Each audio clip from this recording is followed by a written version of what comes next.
Hello, chat. Hello. We are lovely and yay. Baby Well, decided that Daddy Daycare just wasn't gonna do. Daddy lasted all of about how many minutes before he reappeared with Baby in tow. well, Baby was very insistent about the matter. She was, and also very stinky, which is probably why she was insistent about the matter. How is chat today? I see monkeys. Monkey's been buying doggies. Monkey's been buying doggies and hasn't invited us to come play with the dog. Yeah. Has he? I want to come play with the dog. Monkey, we're gonna come play with the dog. If no, bring the doggy here. Yes, bring doggy Run to around the the garden. You can play with Bandit. Yeah, it's an itty bitty doggy. Picture says, "How many doggies?" I think he just got one doggy. I think he's too. They're too expensive for him to buy more than one doggy. I don't know if he didn't clarify whether it was purebred or not, but he did say it's a Shiba, so it might be. I know he's been eyeing up a Shiba for a long time. He may eventually answer the questions. Yes, and that leads me in nicely. I've got at the top of the screen. I'm doing a kib, trying to squeeze chat video starring King George. We have a goal. Yes. Get me the camera out. I'll chase George around the flat, poke him a little bit, see if we can make him squeak. And then there's a video of him. Maybe like a documentary. Here we see a George in the wild. Here we see the wild King George. We see him stalking the small human known as Discordia.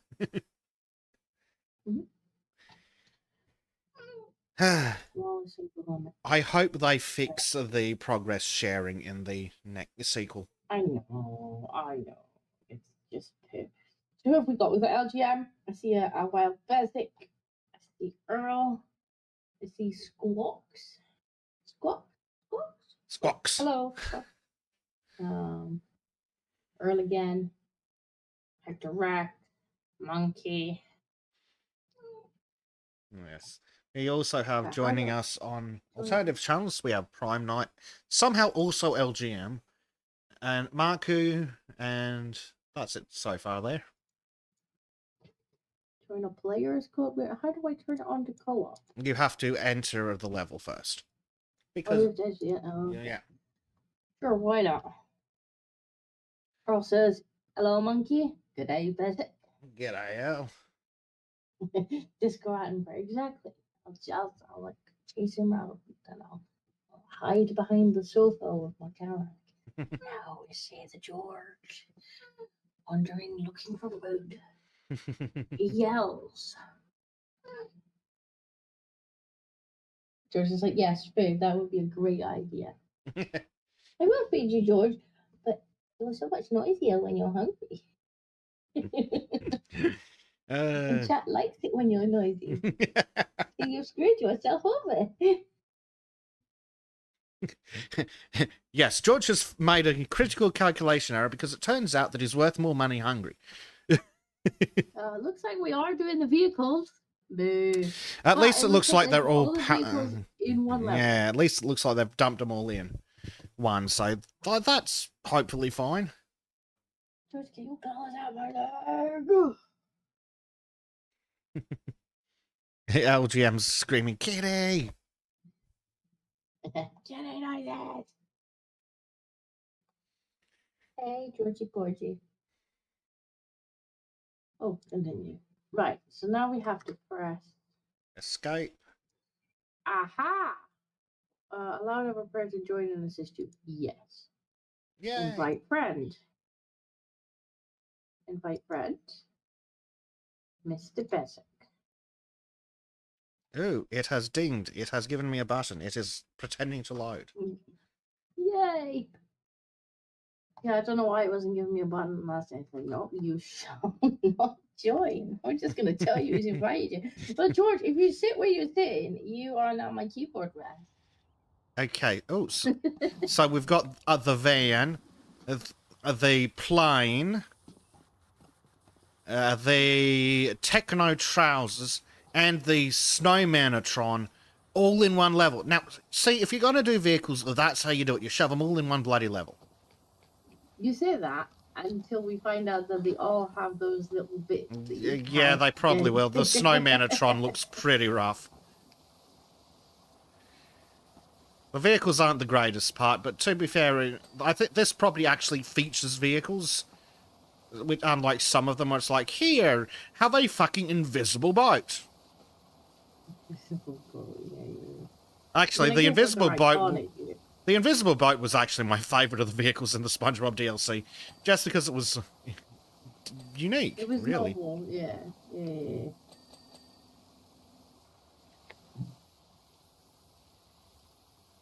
Let's see. I mean, it's going by fairly quick. Yeah. You're on 14%. Well, hopefully they've started learning. All the vehicles. Ah, yes, but Hasty, you might wash all the cars in Preston.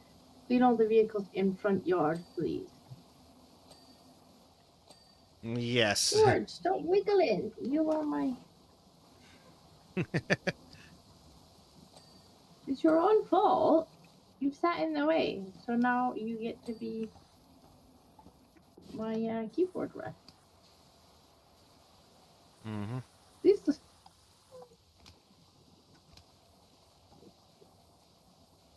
just look like fingerprints. Giant fingerprints. Somebody's literally just touched this with giant dirty hands. It does look like fingerprints, doesn't it? Did they cheap out on the textures? Yeah, they must have done. Or are they joking about it being claymation, everything having to be moved by hand? It's hard to... Oh, little column A, little column B. Are they that clever? I don't know. Is it worth giving them the benefit of the doubt? Not sure. I mean, it could be. And it'd be clever if it was. It could just be that... What I am hoping, though, is we can con the developers into giving us a review key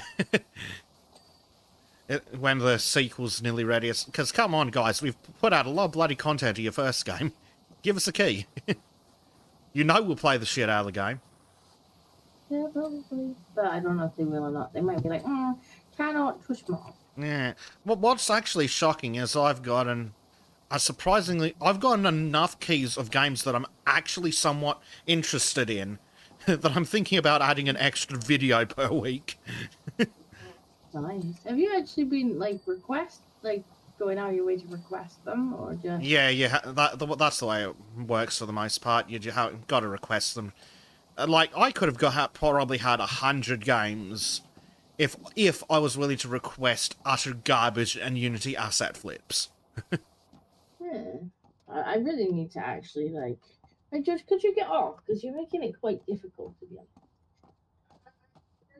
I'm having to go between you and the Bubba, because I'm quite sure the Bubba will be back before the hour is off.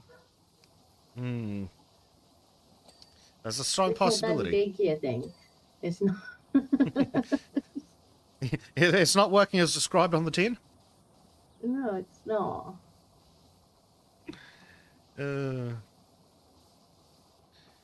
But yeah, like, one of the games I got was actually the new DLC for a game I've already bought all the other DLC for.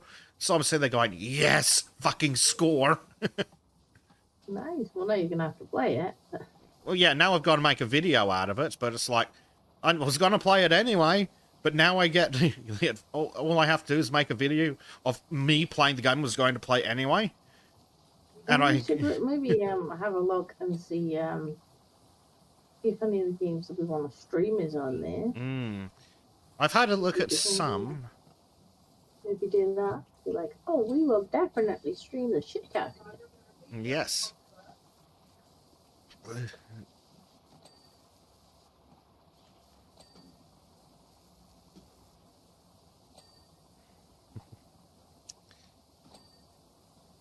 Yes, more that is legitimately fingerprints. Yeah, it does look like fingerprints. It's definitely fingerprints. Rector Rex says, watch out for the shifter in the invisible boat. You can watch out for anything in the invisible boat. Yeah, just be careful where you sit down, I guess.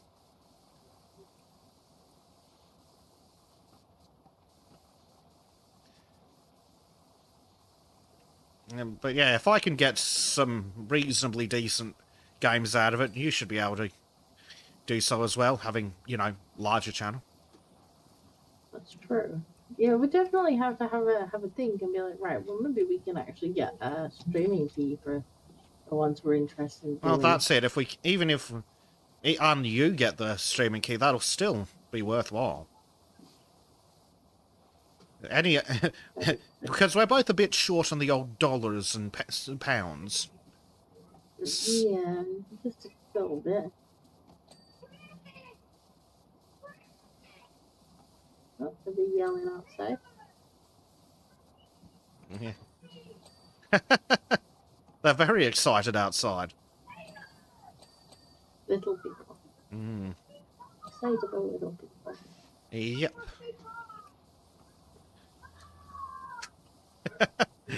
God, your microphone is amazing. That comes through like they're in the room with you. Yeah, I'm not sure if they're outside or if they're upstairs. Ah. They're not very quiet, are they? Oh, no, they're outside of it. Probably outside the window is the play area.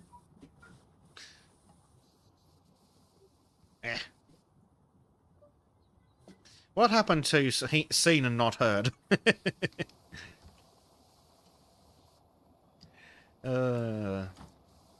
I joke, but kids playing outside is a rarity these days. There's another thing. Almost like I was told there'd be kitty noises. If there was, George, come here. There he is.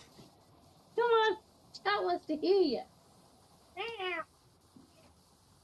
Hi, George.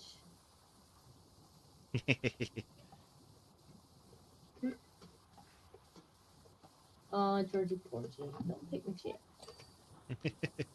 Please, and thank you. Wow, wow. So nothing was like, hey! Yes, indeed. Do you mind not loving my keyboard so hard that you actually press buttons? Yeah, always fun when the cat does that. Don't pick my chair. You're an ex-kitty. Reach your previously known as kitty. Yeah. Prime says Disco got spy level grade mic. Can spy on the neighbour's neighbour. I have no idea. Well, they are pretty loud. Then if I can hear them. I don't know how sometimes you can hear you coming through the earbud headphones through the microphone. You're like, I hear better. I'm like, I don't know how. And you're like, but I can't. No. I won't be able to hear better. I reckon it's because they don't completely seal. It's just bouncing backwards, being funneled out like a megaphone. The reverse from your ears, because ears are shaped to funnel sounds to a point. So if the sound is a point inside the ear, presumably that can reverse the effect. Right, we got £5 for the George fund. Sorry to interrupt you. No, you can interrupt me for money. The Australian guy was talking over the top of you. Unfortunately, I didn't. Thank you very much. We will keep going with the George fund. Yes, the George fund. Speaking of, Prime says Cisco sets up cat stream cam. Surprise Gracie face and loud scream. Actually, marked up on that. I think it was supposed to be 500. That's optimistic. I was thinking that might be a bit tough to achieve in one stream. That was optimistic, right? So we're $5. Let me just end that. Just fix that, surely. Uh, That was supposed to be 50. So we're $5 in, so we'll put that there. And then we got the one's date. I don't even know what day it is. Bye. There we go. That it was just when I was like, that line is really, really teeny tiny. There we go. That's a bit better. As I'm doing my part. We're 10% of the way. Yeah. The George video. Remember, as an Atheum, service guarantees citizenship. Would you like to know more?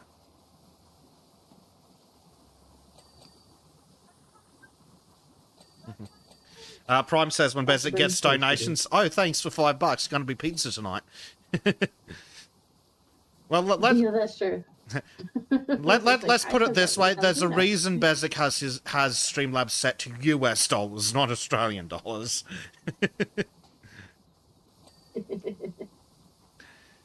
Well, I was going to be putting, like, when I had the memberships, what I wanted to do with that, but, like, have, like, George shorts and stuff on it.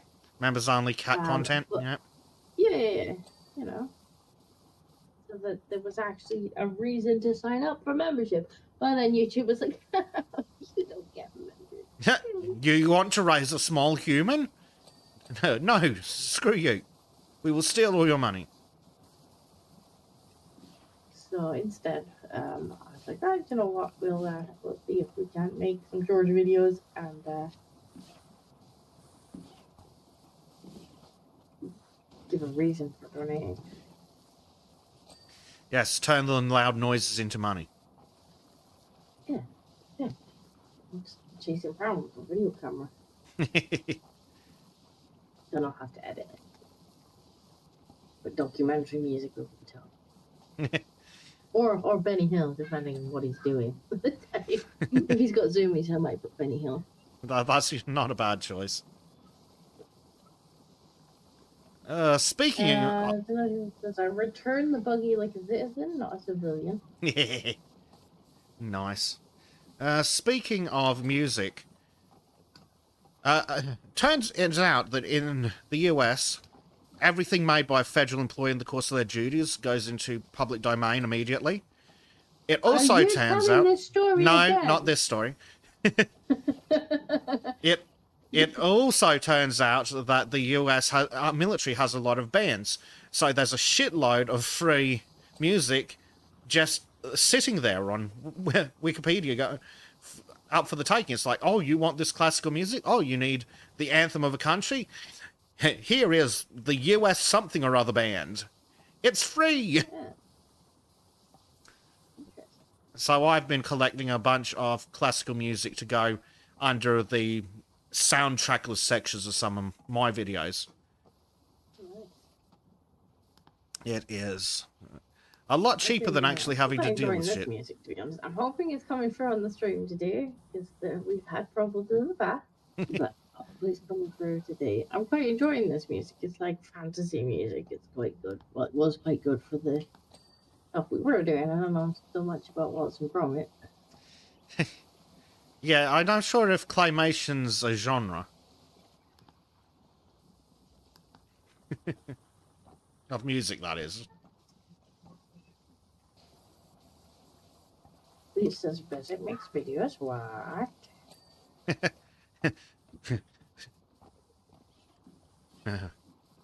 Bleach is right to be concerned. He's in them. I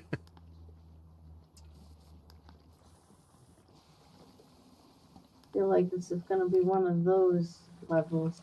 It's not the worst so far, but yeah, there are a few things where it's like, how is that possibly dirty? Oh, the mirror's dirty. You can see that from here.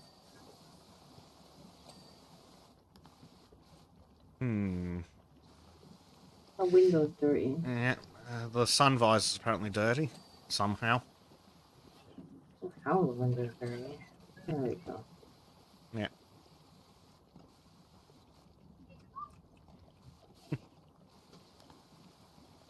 Trump commissions the U.S. military bands to play every song and puts them all into the public domain.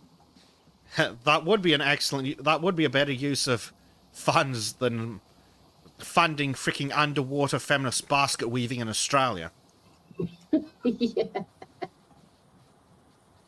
I would think so. In fact, you know what? That leads us quite nicely into the first thing that I wanted to. Yeah. Oh dear. Let's bring that up. There we go. Nancy Pelosi loses eye-popping millions in just 3 days thanks to Trump's tariffs. Yay! So we're already winning. Yeah. I mean, I haven't looked too much into the tariffs. Like, some people are reading about it, some people are like, meh, well, top shit. But all I'm gonna say is every cloud has a silver lining. Yep. So, yeah, you know how she is like amazingly good at stocks, like almost uncannily good at stocks, almost like she knows in advance what's about to be good and what's about to not be good. It's almost as if she's got a little bit of inside knowledge. Yeah, it seems like a lucky streak. But what I find funny is the same group of lunatics that were having their sit-in hippie protest on Wall Street are now crying because Wall Street's getting its ass kicked. I thought Wall Street was bad. Anything but Trump, though, isn't it? Literally, they would vote for Hitler if Trump said he was bad. It's like, we hate these people, but we hate Trump more. Well, I think it's really funny that she's lost all that money. Yep. Sadly, it's not all. It's not even a significant percentage because she's been doing insider trading for a long time. But it is hilarious. It is hilarious. It is almost like she knows. Yeah. Oh no! Now she's only worth $590 million. It's a silver lining. Damn it! Stop being no. Silver lining. Oh, hello, George. Techno Trousers panel. I like how they're like, she has constantly ranked as one of the wealthiest lawmakers in Capitol Hill. I wonder why. It's uncanny, her ability to read the stock market. Yeah. It's almost as if she has insider knowledge. George, I can't reach the keyboard when you sit there, mate. Woohoo! Done. Yay! Yeah, the time lapse on this is a bit poo. Yeah. But at least it was all the vehicles in one level, and it wasn't that long. It wasn't long enough to really piss me off. Her federally mandated financial disclosures often give insight into her personal holdings, though she claims that Clay tries to hand it by her spouse. Allegedly. Yeah. Okay, and where does he get the information from to make his prescient decisions? To the moon! Oh, yes, nice. To the moon! Yes, George, to the moon. Moon cat.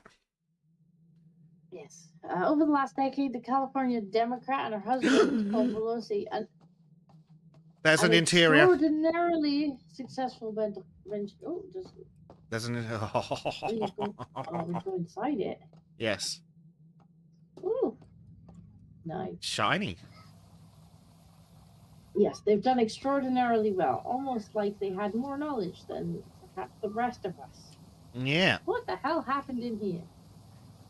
I mean, that's an excellent question for all these maps. Let's see. What they have been to Blackpool, Beaconsfield, and Bognor, apparently. It was like they had a picnic, maybe.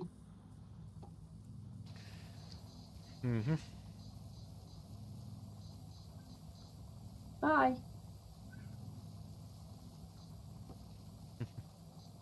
Oh, I found the edge of the map. Oh.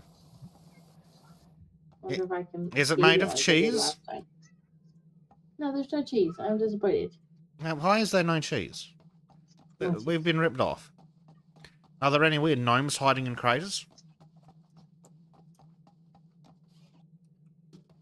$170 million is in our worth. Friggin' hell. Look at those diamond hands, nothing. Mm-hmm.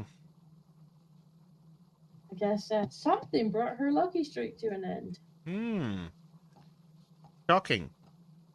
But yeah, I'm so cut up that Wall Street is suffering massively.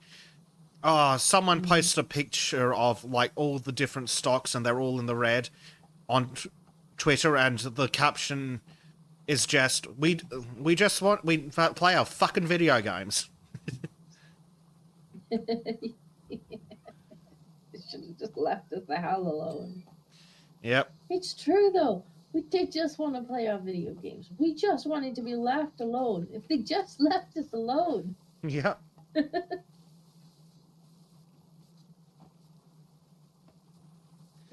No, they had to keep putting in their big old globalist nonsense fucking bullshit flag. Yep. And now they've had to be punished time and time and time again. I did see one of our associates over on the super secret server say that Europe and America are supposed to be on friendly terms. I'm like, could someone fucking tell Europe? They've been exploiting the American taxpayer and then acting like they're fucking superior the whole fucking time. It's like, why wouldn't the Americans be annoyed and sick of their shit? Yeah, they probably, I mean, with all the stuff that's going on in the USA thing, like, they probably had way more in USA than they take you back in tariff. Yep. And you know what? Like, because everybody keeps going, oh, but there's special relationship with the UK and the US. It's like, well, maybe somebody should have told our current cabinet that when they spent the last decade from the side benches fucking taking snipes at Donald Trump, and now suddenly when he's in office, they're like, oh, why is he don't like us very well, much? my incumbent bunch of pedophiles, I mean politicians, even though the first one's accurate, had to replace our US ambassador, the second Trump one, because he spent the previous 4 years mouthing off. Well, you'd think they'd have done the same here with Lammy, because Lammy has, there's always a tweet, and Lammy has definitely tweeted about Donald Trump in the past, not wanting him to even be allowed in the country.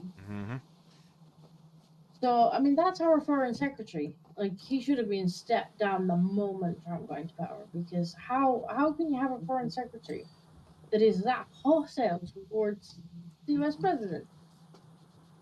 Yep.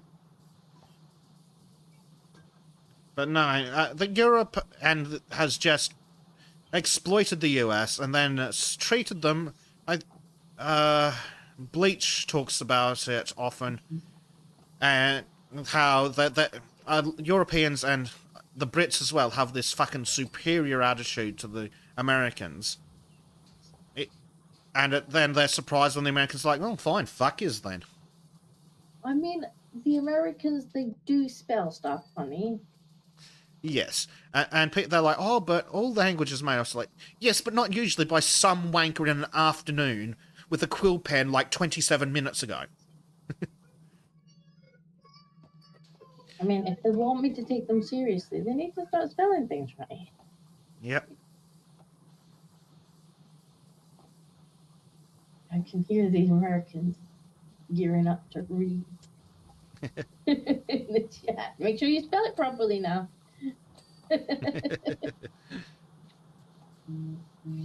Greg Grimm says, I've never heard a giggler referred to as a financial advisor. David Lammy as a foreign minister was an enlightening choice. I know, right? I mean, with Starmer, the only thing I can think is like he's picked on purpose the most incompetent people that he could find in Labour, and the choice was ample. But he's really found the cream of the incompetent crop. Yeah, well, that's just it. to make himself look better. Like, it's like, I want to look like a as much of a tool if everybody around me is a bigger tool. It's probably, I reckon, it's probably a counter for a no confidence vote. Oh, well, you could vote no confidence for Keir Starmer, but then David Lammy PM. I mean, it's not the case though, because I think anybody can run for leadership, can't they?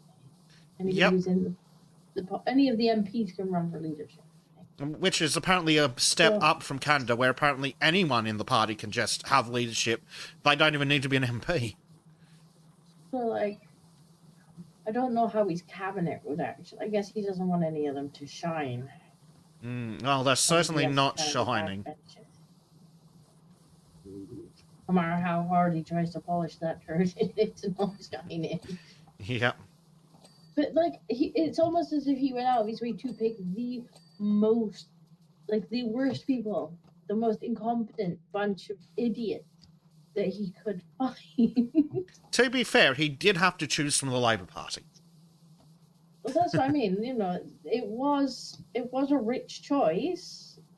There was many to choose from, but it seems like he really did excel at picking the most incompetent of them. I mean, to the point that the other day they made Diana Bott look like the clever one in the room. Wow, Jesus.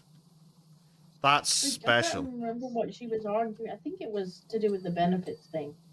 But like, they actually made Diane look like the fucking clever person in the room. That's really sad. That's astoundingly impressive.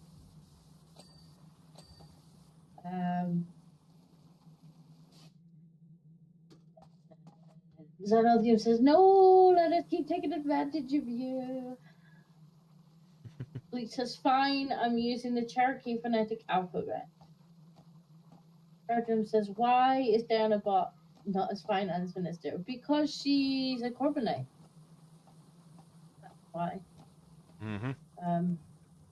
She's part of the old Labour. Bleach, we will. Oh, sorry. Hang on.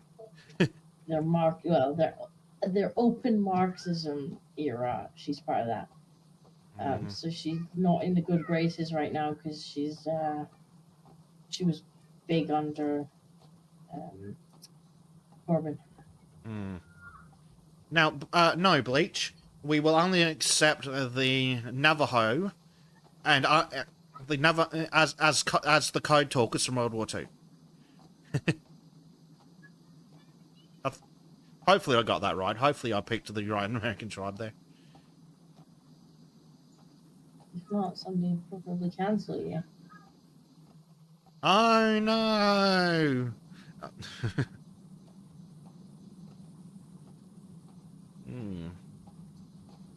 Zanothium says David Lumpy, Rachel from her count.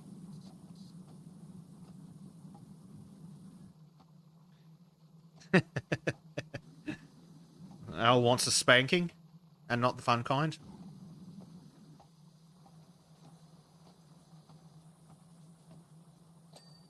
Oh dear.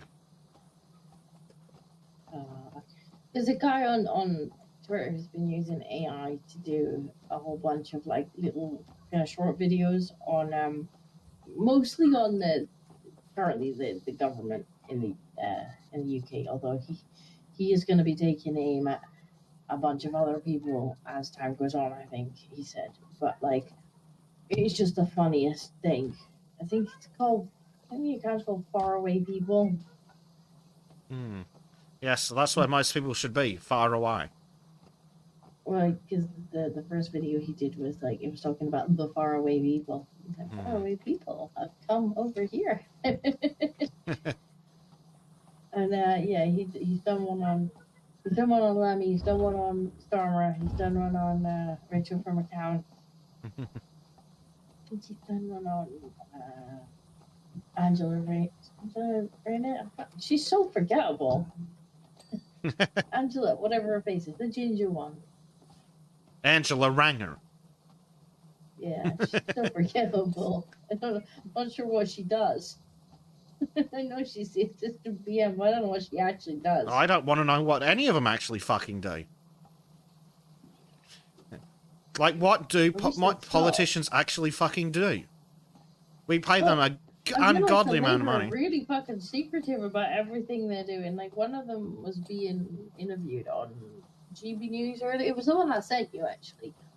And he's being interviewed, and they're asking, like, oh, what are you going to do about this? And he's like, oh, the PM will make an announcement in this time. And, well, what are you going to do about this? Oh, there'll be an announcement in this time. It's like, so either you're not planning anything, you're still in the, oh, God, what do we do phase, or, like, you're doing shady shit. Because if you're actually working on something worthwhile, like, what's with all the fucking cloak of daggers? Transparency. Yeah, the transparency is anathema to politicians in general.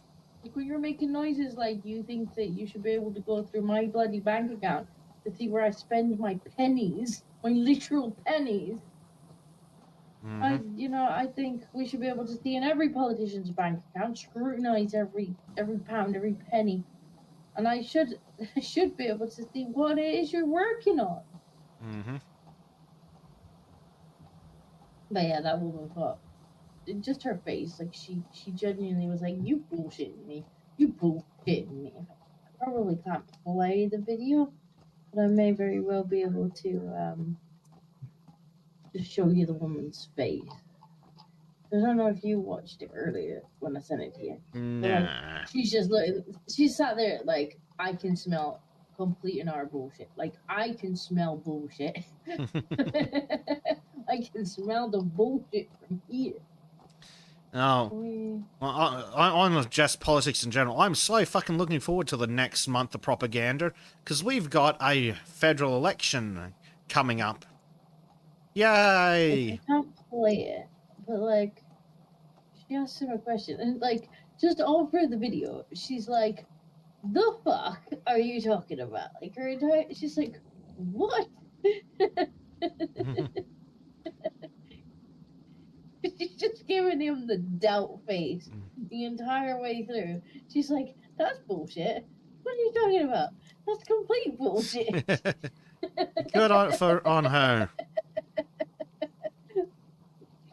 And that is how you feel every time somebody starts talking for Labour, where they're just like, oh yeah, this is what we're doing, that's what we're doing, blah blah blah, and you just look at them like, what? That wasn't even what I asked. Like, I asked you about this, and you just started parroting buzzwords like black hole and inherited this, and it's like, you've been in government nearly a year, mate. You can't keep telling us that you inherited the mess we're in.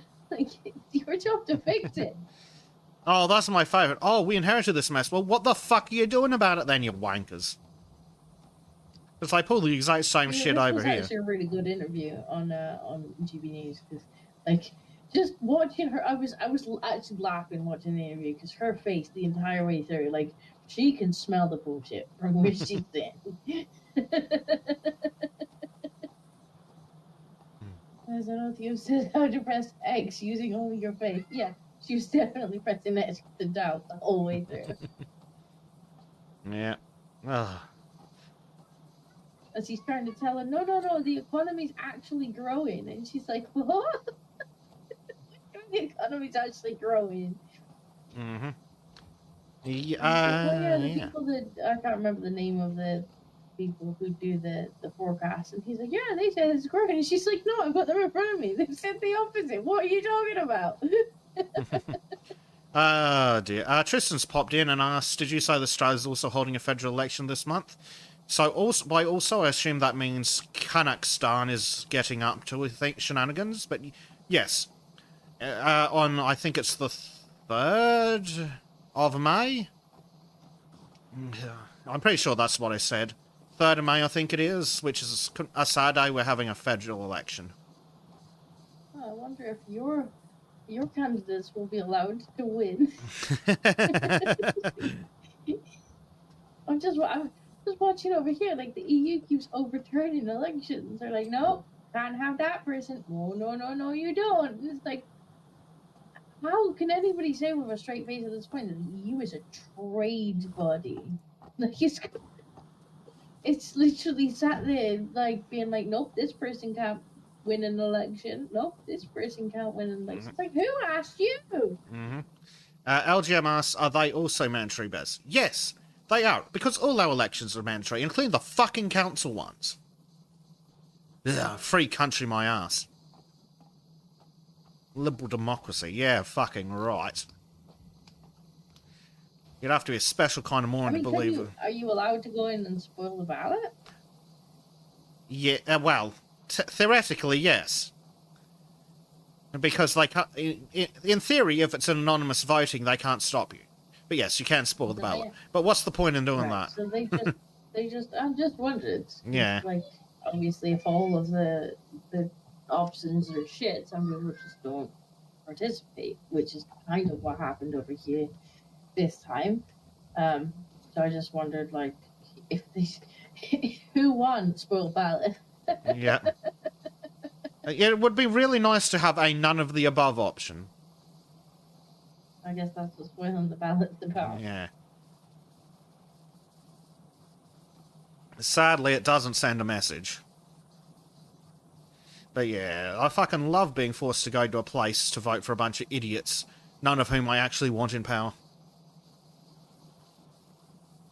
But on that note, since we do have quite a few of the Sultan's audience in chat, it probably means that Sultan's is either going to be very late or possibly cancelled. We still have to discuss that internally with the panel. But yes, I've picked up work for election day, and that's worth about $500 to $700 depending on overtime for me. So yeah, I'm going to go do that instead. Unfortunately, I don't think chat pays that well. Chat does not pay that well. I appreciate the support from chat, but it's not $500 to $700 for a day's work. You're good. Only buys basic and pizza. Mm-hmm. What would you like? Yes, Inquisitor X. My Prime Minister did take a tumble recently. Sadly, he survived. I was really disappointed that he didn't break a hip and die. Why are they all old enough to be breaking hips? Well, I guess the UK's not quite as bad, but like, politics, like, why do the parliaments seem to be nursing homes?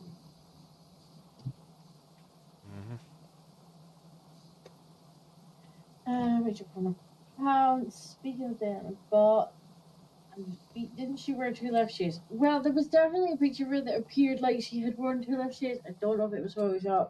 Like, one would hope it was Photoshop, but with Diane, you never know because I've heard her speak. So yeah, it's believable. She's not exactly gone out of her line. Purple burglar alarm. He says, "Don't tempt me." I think that was to your comment about what alphabet you should use. Yeah.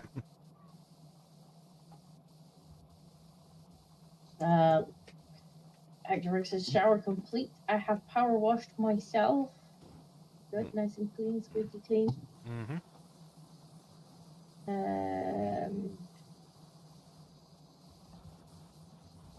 Disco, I tagged you in what was the note you mentioned earlier on Twitter. So. Yeah. Up over here, hope at the top of chat. Mm-hmm. So chat's asking if Bleach will be around to possibly do a Bleach cast on the day. Don't know. Bleach has been very busy recently, so we haven't had a chance to talk to him about it. Yeah, I'm just gonna mute that. Yeah, I've seen this. Amidst student demonstrations in Paris sparked by reductions in university funding, protesters burned the American flag. Why the fuck do they think they're entitled to American money? Get bent.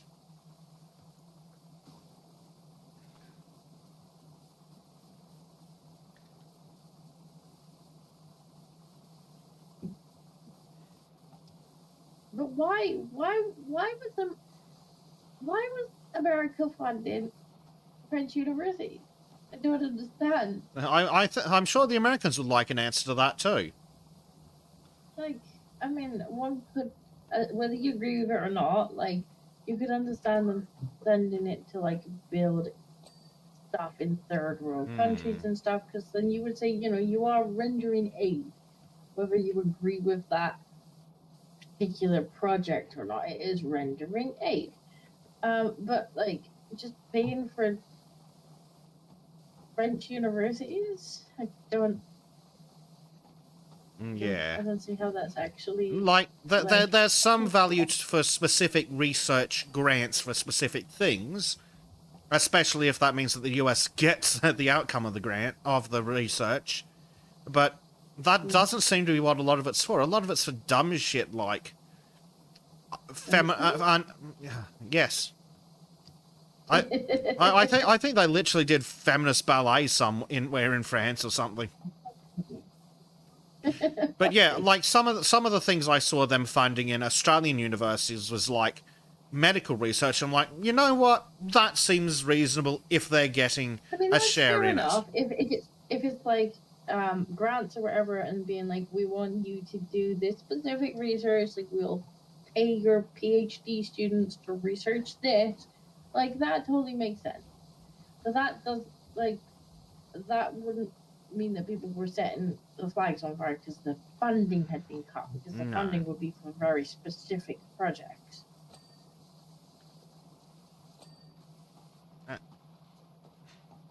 And what's really annoying is Australia used to be a world leader in science and technology. There was a time in the 70s and 80s when Australia was pumping out massive amounts of research. Like Wi-Fi was invented in Australia. You had to research all the antivenoms, didn't you? And you stopped dying. But we also Australia also invented Wi-Fi, so.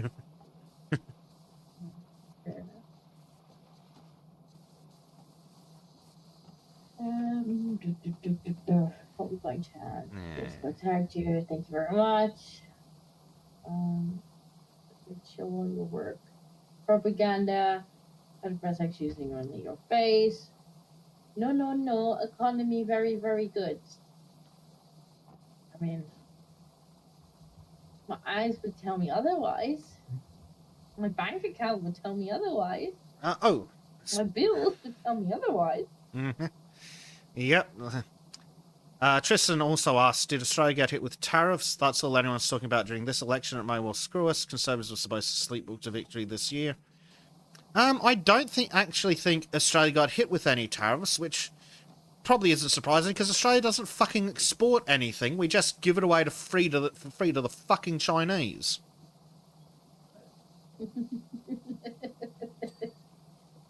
The tariff on China looks chunky.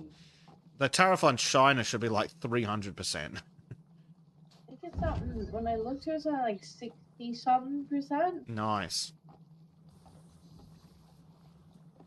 I mean, I don't disagree. But yeah, all these idiots screaming about putting tariffs on. It's like, okay, but firstly, these countries all have tariffs on the US. Maybe that's why Australia didn't get one. Maybe my idiot politicians were smart enough to figure out that putting tariffs on the US is a fucking retarded idea because Australia has no manufacturing. But then again, at least we weren't stupid enough to close our last steel plant. I think we were pretty... Well, I said we were pretty stupid. I don't know that I would count myself in the same boat as any of the people who were involved in that decision. I'm not sure I'd count them as people.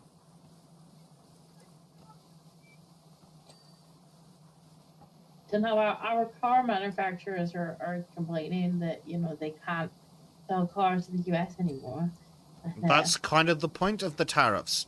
It's so that the American car companies can make them. They're being asked for GVDs. They're like, so, like, how's about we stop?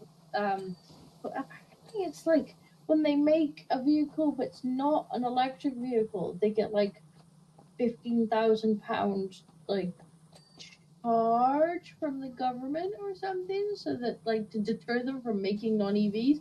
Like, how about we take that off and then maybe they'll be able to make cars again? No, we can't do something effective and logical.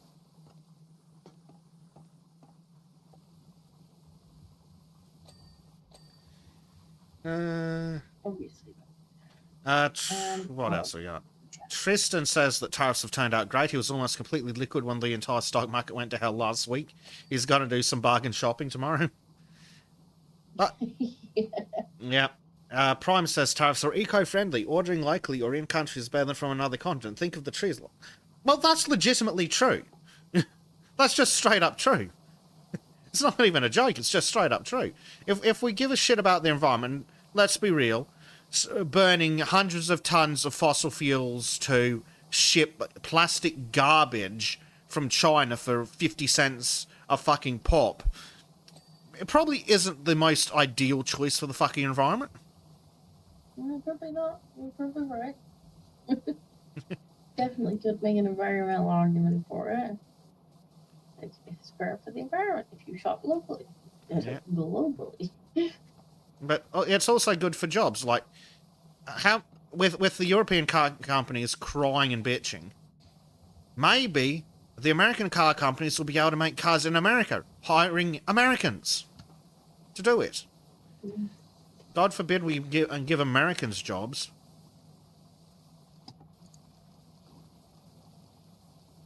Yeah, this is definitely fingerprints.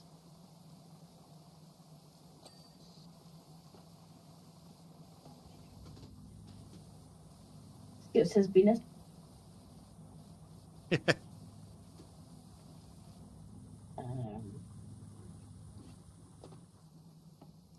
Lord Inquisitor Hector Rex says, what does Basic like on his pizza? And Bezic is a fat bastard, so he likes everything. Bezic is a supreme pizza person. It's like, yes, all of it. I'm going to blow the tiny American minds. In Australia, our supreme pizzas come with pineapple. Ooh. Pineapple on pizzas are... Anything other than pepperoni on my pizza, we're going to have a problem.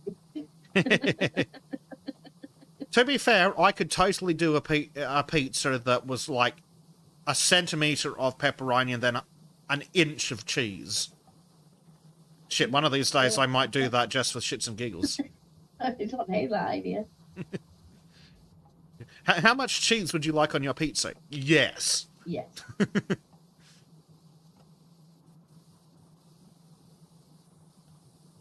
Yeah.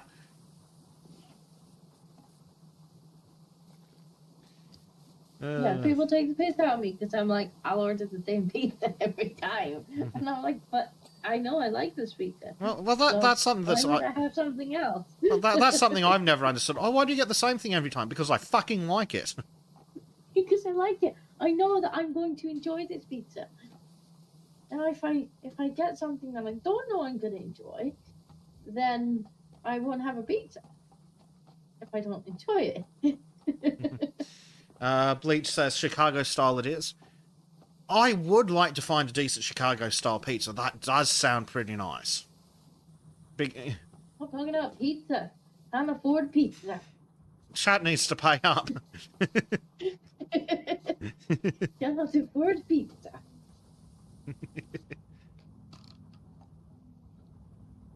LG, I was like, wait, did Bezic say he likes pineapple on pizza? His Italian granddad will be turning in his grave.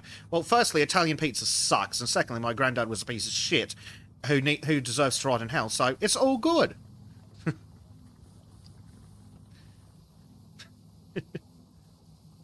Fucking Italian pizza.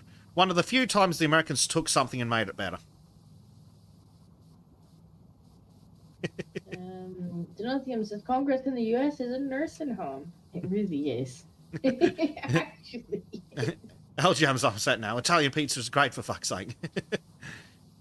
Italian pizza and American pizza are barely even the same food item. Yeah. Italian... I think the Americans won that one. I'm sorry. Yeah, sorry. but calling them the same items kind of is barely even useful. They're so wildly different.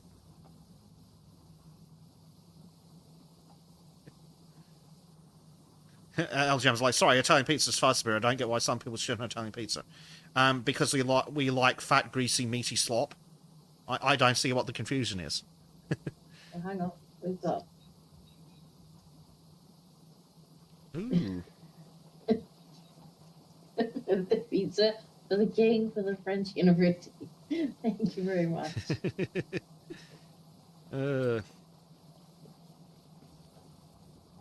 Don't tell King George. You might want like fish pizza. LGM's really butthurt about the whole Italian pizza thing. You show me a good Italian pizza then. Come over here and buy me an Italian pizza that's not a waste of time. Yeah, maybe you just haven't had like a good one. I don't know. So that's probably I like part American pizza. I have to say. Yeah, me too. I like it to be dripping. That's probably a good amount of that no good Italian pizza existing in Australia, but it's like, no. It's not what I want. I want a disgusting, greasy thing laden in cheese.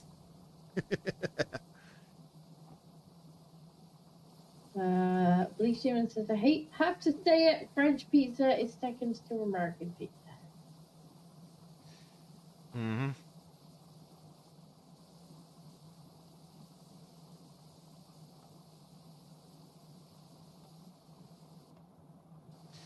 Yeah, they're really completely different dishes. When I say I want pizza, I don't want something that could be vaguely construed as healthy.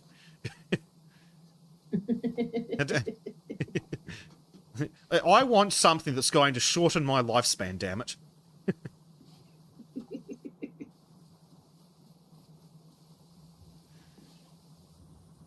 That's the whole point of going out and of eating out. If I wanted to eat healthy, I'd learn to cook.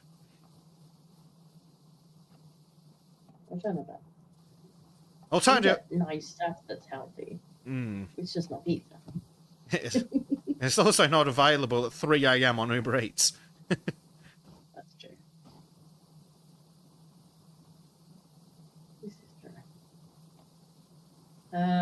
Ralph, what the fuck is French pizza? Desperate attempt to be American, apparently. Silverworks says, I like chicken and bacon on my pizza and extra cheese. Ooh, bacon on pizza is nice. Well, that's something in Australia. Our Supremes have bacon. Like pepperoni. No. But, like... Disco, you don't understand. Bacon. Yeah, but not on pizza. Fair enough. I do enjoy a good pepperoni pizza, though. Sadly, it's next to impossible to find a good one. More pepperoni on. This would be acceptable. That's what annoys me about most pepperoni pizzas. There is insufficient pepperoni. Yeah, you can put extra pepperoni on. You can put multiple different cheeses on. I will accept that. But pepperoni. No tism whatsoever, right, Disco? No, at all.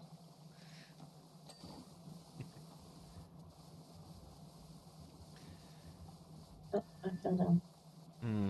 But Prime says I should visit the Heartstop Grill in America. What did they have? 12 patty burger with cheese? I don't know. I'm not a massive fan of American style burgers. But then again, I think that's the one I think I've seen pictures of. It's probably the right style. Because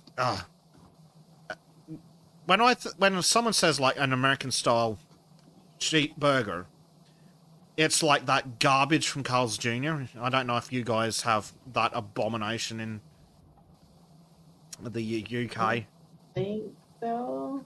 But I don't know what the buns are made out of, but it's not bread. It seems to be like solidified dumpster juices. Ooh, lovely. Tasty. It's that stupid waxy textured bread that McDonald's puts some crap on. Just remember it, like when I went to the US, trying to get them to understand the concept of I would like the burger with the cheese, and I don't want all the other shit. I require a beef patty and cheese and fuck off. I want it plain, and they're like, what? And I'm like, you take the bun and the meat and the cheese, you put it together. You take all the other stuff and you put it in the bin. Yep. Like, they just weren't understanding this concept of I would like it plain. Yeah, that's pretty weird. Like in Australia, if you go to a takeout place and say you want a burger, you'll get a cheeseburger, and some places might decide to add pickles, but if you like cheeseburger no pickles, you just get bun, meat, cheese. I mean, it might be better now, but like when I went there, like trying to get them to understand this concept. It's like, yeah, I it's think like trying to order a cup of tea. What flavor of tea? Tea flavored tea.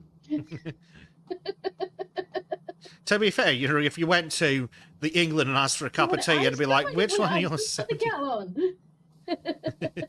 on. Yeah, but if you go to England and ask for tea, they'll be like, which of these 37 flavours that are slightly different would you like? But yes, iced tea is not tea. I mean, maybe if you went into like a really fancy place, you might get like different flavored teas. But generally, no, you go in and ask for a cup of tea, you're going to get like tea. English breakfast tea, that's what you're going to get. But that doesn't seem to be the case in a lot of places you go. America being one of the worst fucking offenders when I went there. Germany's pretty bad too. You're like, I would like tea, and they're like, they allow all the fruit teas. They do have Earl Grey generally. You're like, no. They're like, black tea, but put milk in it, and they're like, what? You're like you would if you had a coffee, but you put that in the tea. Prime asks, how much milk do you want? How much milk do I want? In your tea, yeah. Just a little dash. It was that bad in Germany that even the German-speaking friend I had with me could not explain to the waitress I wanted black tea with milk in it. Like, she just was not getting it. It's like, did they try going, she's English? And then they'll be like, oh. In the end, I think he had to order a coffee so that they brought the milk with the coffee. So he can give me the milk. Because she just was not understanding the concept of just bring the milk. Dear.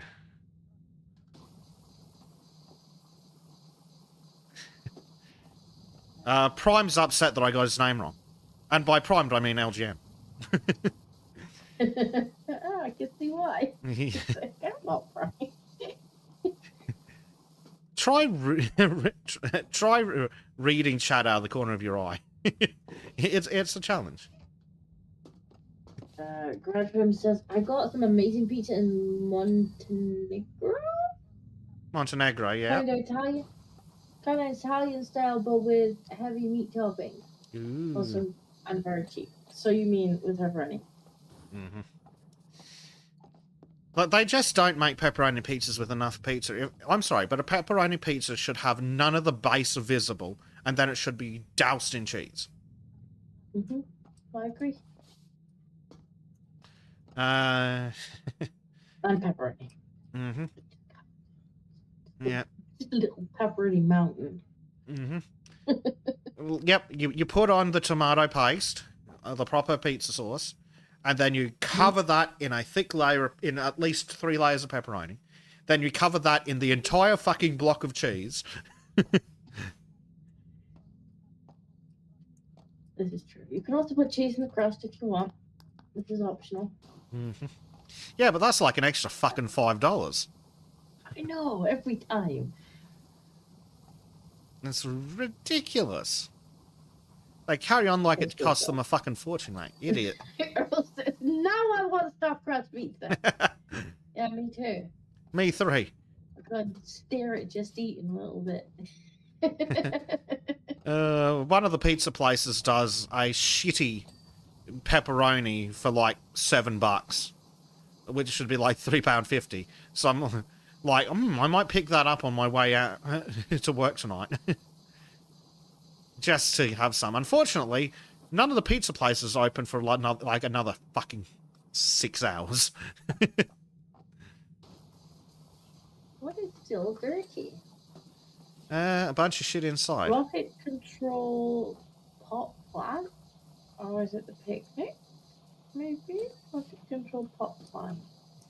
There's no plant inside. What's inside? Don't see any plants in here. Fucking books. How the fuck are they still dirty? This is...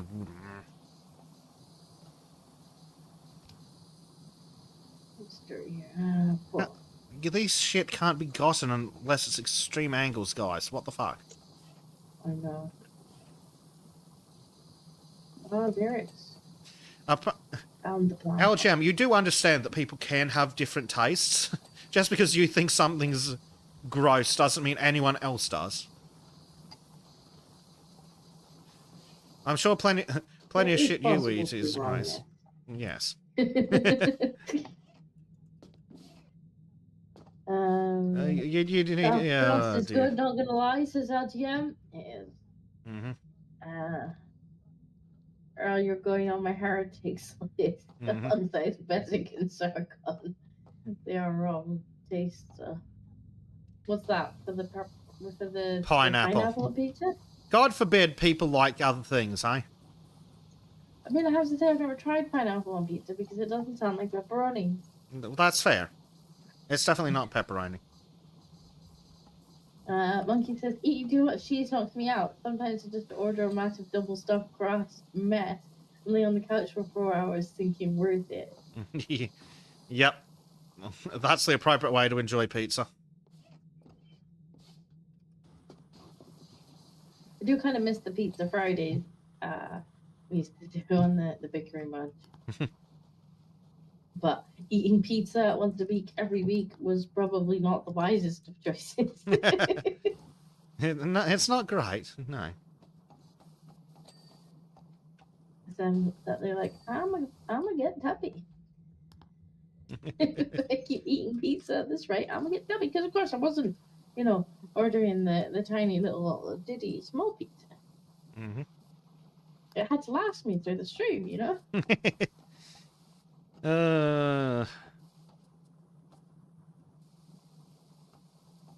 Food coma, nice. Yep. That's the best appropriate way to enjoy pizza. You know what's not the appropriate way to enjoy pizza? When some wanker at work decides that you need to all sit together and have pizza and chat and get to know each other. It's like, but I don't want to get to know these people. They're all a bunch of fucking losers. I mean, my response to that would be, I mean, who's paying? If it's on the company, I'm all for it. Well, essentially, my only objection is the expectation to actually talk to the co-workers while the pizza's there. They also don't buy a basic amount of pizza. Yeah, but also free. Yes. Yeah, but they only order like 2 slices a person. I'm sorry, but for any man, that's not enough. 2 slices per person? I mean, I've never been out for pizza, like for a group thing. Go out and more like be stuck in a fucking meeting room in the office. Here's pizza. You get 2 slices each and now talk to each other. It's like, oh god, that wasn't fucking worth my time. And now I've had a taste of pizza, so I have to go out on my fucking lunch break and buy myself another one. So I can actually have enough pizza.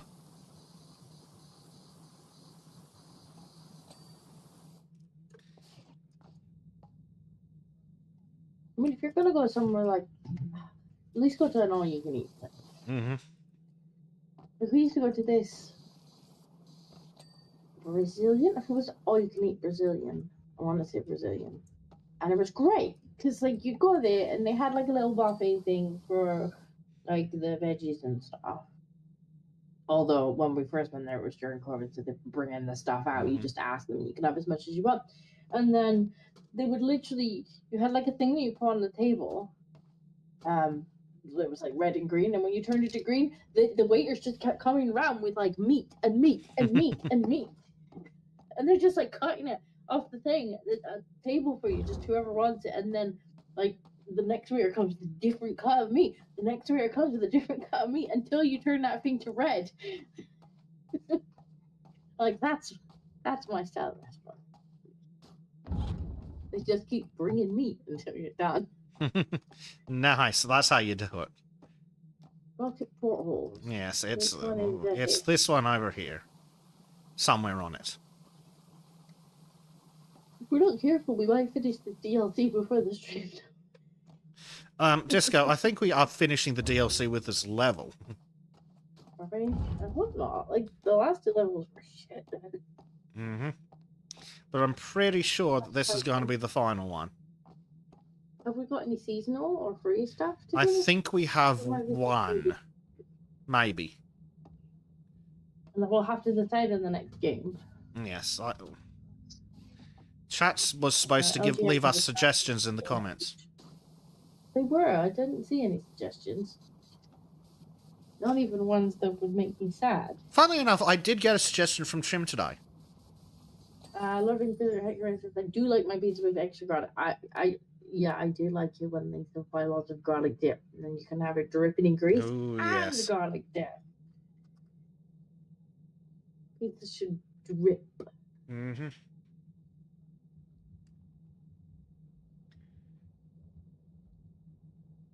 Hey. Yes, so Trim suggested a game. Yeah, those last 2 levels were fair. Yeah, was it the cleanup thing? It was. The one I suggested to you like 2 days ago. And yeah, is that the end of the levels? That's fucking fantastic. It to be. Yeah, those last 2 levels were really good. Yeah. Like, it started off strong and then just all the vehicles. Oh, hello, George. Hello, George. Just climbed up on my shoulder. Oh, dear. Brad says, friend went to South Korea and grill restaurant they had for €15 each for 2 hours. And how much you want? They are very surprised with a large group of around 2-meter Nordic men around for lunch. To be fair, we do have some restaurants like that where it's just like, here's a big buffet, just help yourself. I do like those kinds of restaurants. But they always get you on the drink. The drinks are like super expensive. Oh, yeah. So the only content we have left is the Halloween House special. Then I guess we're gonna be doing that.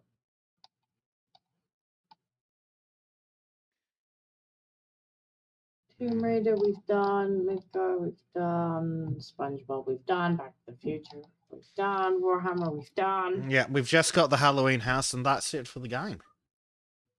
Well, just like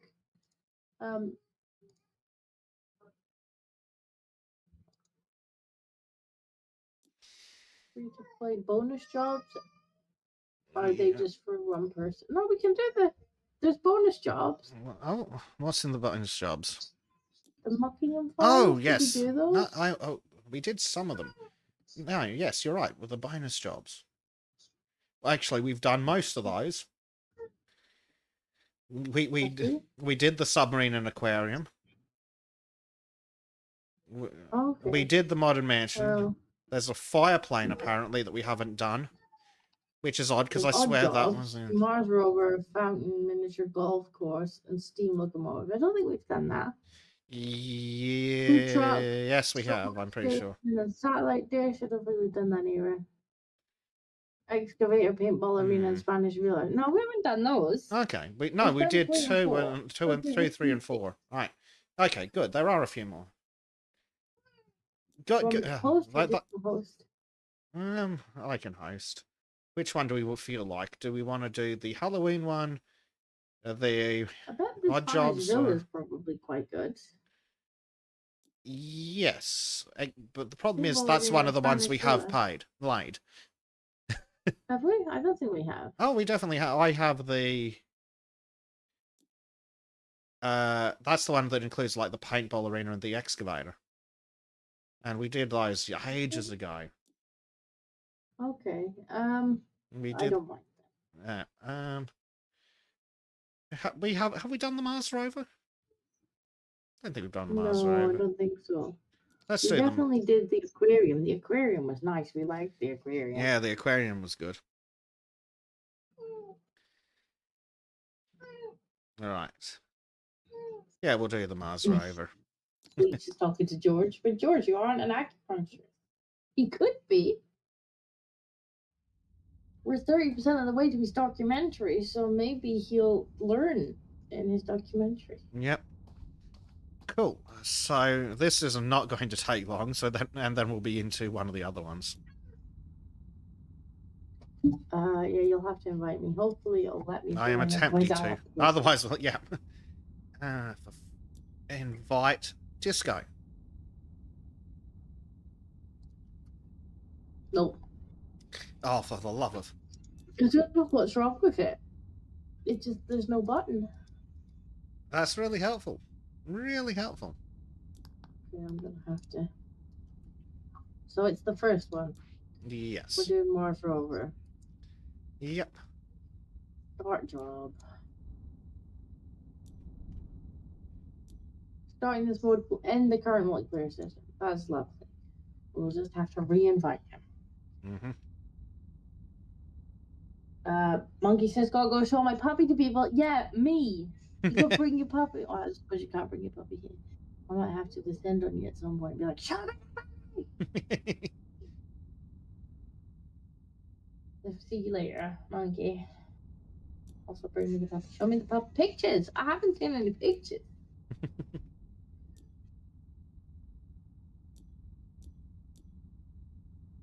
LGM says, well, the claws will do the job.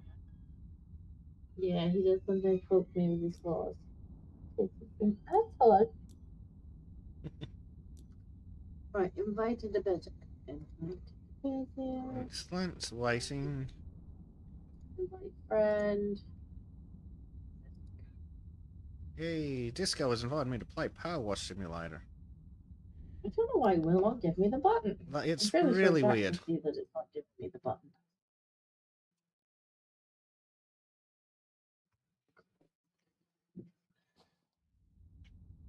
Physics and George, I think I'm supposed to put my keyboard. Maybe I'm actually gonna have to recline the chair just so that there is space for all of us on me and you and the keyboard. I'm gonna have to go into the reclined position. My ears. Sorry, I don't want the tax bill to get like catted. Yeah. Yeah. I mean, I would like it to get shredded, but that's a different matter. There's a drone. Yeah. Yeah. How's the drone? How's the drone? Doesn't take us very long, is it? No, but also this guy. There's something odd about these marks on the floor. Have you got your shoes off? No. I think we're wearing our boots. Wonder what's going on here.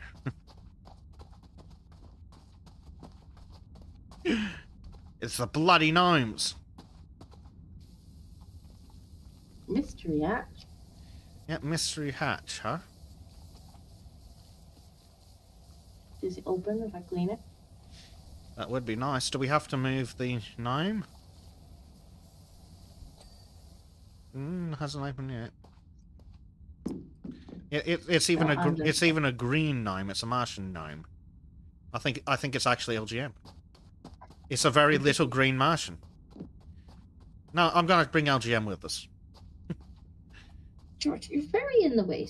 Very, very in the way. Right. Well, while we're cleaning this pathetically small map, I'm going to bring up the other article we were going to talk about today. Oh, excellent. Which is the one that you sent me. Ubisoft frantically patches boobs back into Far Cry 4 after accidentally patching them out. Yes, accidentally. How do you accidentally patch boobs out of... I mean, Far Cry 4 is not a new game. No. Their excuse is that one of the foreign versions they had to patch the boobs out of because reasons. They're claiming that the Japanese version is different, which is interesting because Japan doesn't require censoring boobs. No, I can't imagine that Japan does require that. I mean, I'm not expert in Japan, but, like, I mean, I don't think they're prudes. You'd be surprised, but their prudishness doesn't extend to boobs. It extends to other bits. This guy, the Martian clamped the tires. Where the rover's illegally parked, they put a clamp on the wheel. Oh, that explains the footprint. Yep. Illegally, we're hosing an illegally parked rover.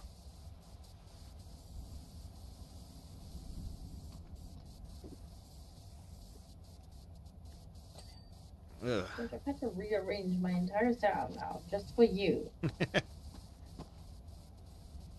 Jem's like, I did warn Nasser.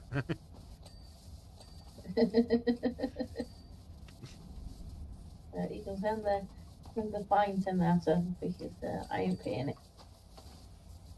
But it's very odd that we're here cleaning it if it's already been done for illegal parking. Right, so let's have a look. So what...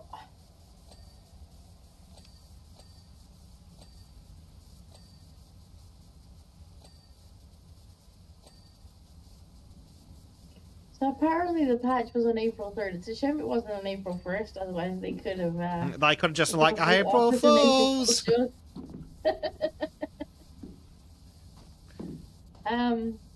Recent updates. Hey, turns out I was right. In an update from Ubisoft Community Dev on Reddit, the company clarified that the apparent censorship from the April 3rd patch occurred because there was a mistake during a recent update. Content meant specifically for the Japanese version of the game was mistakenly uploaded to the worldwide version on Steam. This resulted in their excuse is their excuse is, oh, we didn't censor it, we're just a bunch of retards. Yeah. I don't know what's worse. Fucking Ubisoft. Now, see, Ubisoft's problem is that they've been caught being lying psychopaths before. So, no one believes them.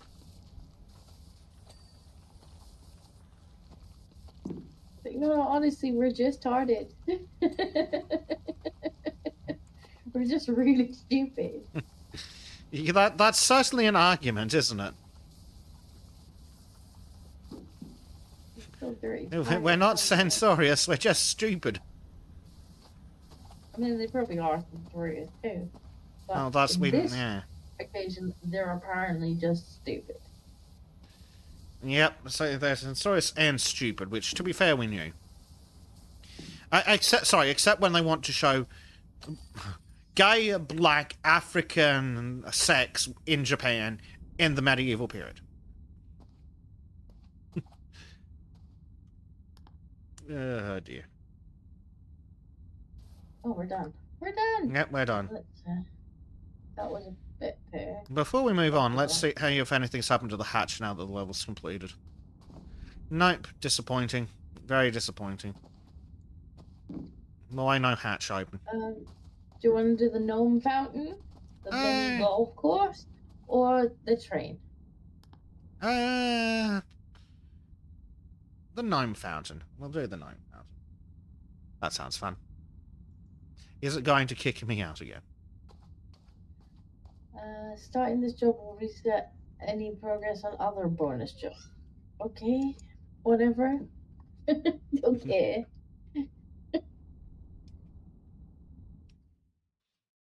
Now, I did see a post the other day. I probably should have saved it, but what is this? Urban. I got a different power washer on this level. Yes. Yeah, I probably should have saved Blink, but I didn't. Apparently, Disney have cancelled or delayed the live-action Rapunzel. Gee, I wonder if it's because Snow White is the biggest failure of the year. Imagine that you failed so hard at playing Snow White that you've got another movie cancelled. That's Rachel Ziegler for you. If you stand on the power button, I'm going to kick your butt.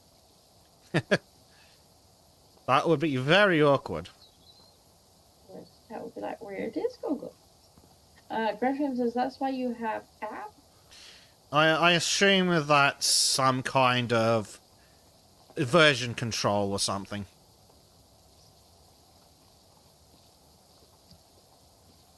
Some kind of process to make sure people don't do stupid things like push updates to the wrong fucking version. But Why not? change advisory board. There you go. To be fair, they probably would have had one if the game was within a year or two of release. But it's like, what, 10-year-old game? But then again, yeah, they did fuck up royally. Very well. And unfortunately, they burnt all their goodwill, so it's like, accidentally, yes, sure. Yeah, we might believe you if you were doing all this other stupid stuff. We'd believe that if you weren't Ubisoft.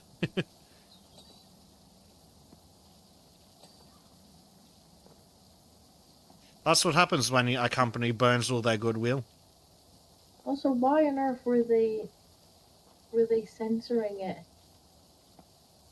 now? If it's been out that long, like surely Japan would have already had their grumbles about it. Well, the only thing I can imagine is that they made some change to their rating system that's retroactive. But maybe like or maybe like what happened with RimWorld in yeah, Australia. banned, mentions drugs. Like I love how the drugs was the thing they had the problem with. It's like, do you know, like drugs is probably the nicest thing you can do in the world. I'm sorry, was the slavery not also a problem? Enslaved people, I can harvest them from organs. I can eat them. Like, yep, cannibalism, fine. They can throw a bit of smoke crack. Well, remember, this is Australia, where the politicians banned women with A cups or less from appearing in porn because it made the politicians think of kids. It's also the country that has just recently arrested a woman for writing a book that Nabokov would have been proud of. Not even drawing pictures like Japan would do, but writing a fictional book about, shall we say, a gentleman that waited 18 years. And that was the stupidest part of the whole thing. The guy waited until they were 18, which is 2 years above the age of consent in Australia. But oh no, because this woman wrote a book, apparently she's been arrested for the big one. Meanwhile, genderqueer is still perfectly fine in school libraries. Well, you know, and cuties, I bet, is just fine. Yep. No problem with cuties. I mean, our politicians are currently looking to legislate off the back of a fictional TV show that they like. Yep. So fucking stupid. It's a very important documentary. No, it's not an important documentary because it's a fucking fictional TV show, you feel it. Yeah, it's phenomenally fucking stupid. Oh, it's a big problem. Yes, that's why it's a fictional show. Also, please show us a picture of the person it's loosely based on. Well, that's the thing. Like, in one breath, somebody's like, oh, it was based on a couple of different incidences. Spoiler alert, it's the one you're thinking of. And then in a different interview, they were like, no, we made the whole thing up, wasn't based on anybody. And it's like, okay, so in either way, like, why are we legislating off the back of it? Yep. Because Andrew Tate's bad. In all the schools. I mean, I really, really do not like Andrew Tate. I don't think I've ever, that's ever been a... Like, I think it's a general manhole. At best. fucked. I mean, who is accusing Andrew Tate of being a fucking incel? It's many a thing. He's many a thing. Incel is not one of them. Exactly. It's so dumb. But, oh, Andrew Tate's leading boys astray. Well, yes, because the only other men they see are either literal cucks or gay pedophiles. Well, the thing is, like, you cancelled all the fucking male role models that would have actually been decent fucking role models. Like, you get somebody like Jordan Peterson comes along who actually is going to tell them to buck up their ideas and clean their room and go out there and actually, you know, make their lives better. And oh no, we can't have that. We got to cancel him. Okay, well now you're left with the turds that won't flush, which is Andrew Tate. I'm rapidly getting convinced that Andrew Tate's just a feminist psyop because he is the feminist's perfect man. Who's accusing him of being a bloody incel? Like, or inspiring incel culture? Like, no, he's telling them to get her freaking massive big groups of women, fucking pimp them out. He's not fucking promoting incel culture. Yeah, he's a colossal piece of shit and he's promoting a lot of disgusting things, but he's hardly promoting that. Not in any way, shape, or form an incel. No.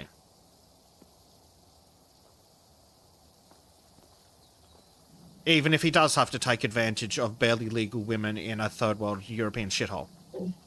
It's like, cannibalism? No problem. Yeah, the Australian government, no problem with cannibalism. Just don't let them grow the smoke weed.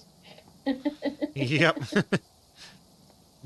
My government's just so cucked.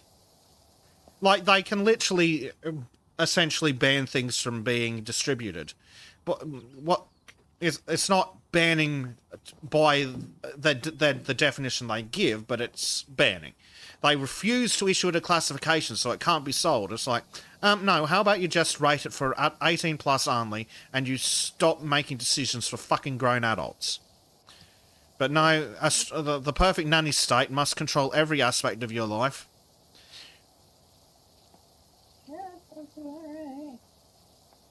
alright. Gretchen says, didn't the UK also fund the TV show, making it a pure gaslighting operation? I'm not sure.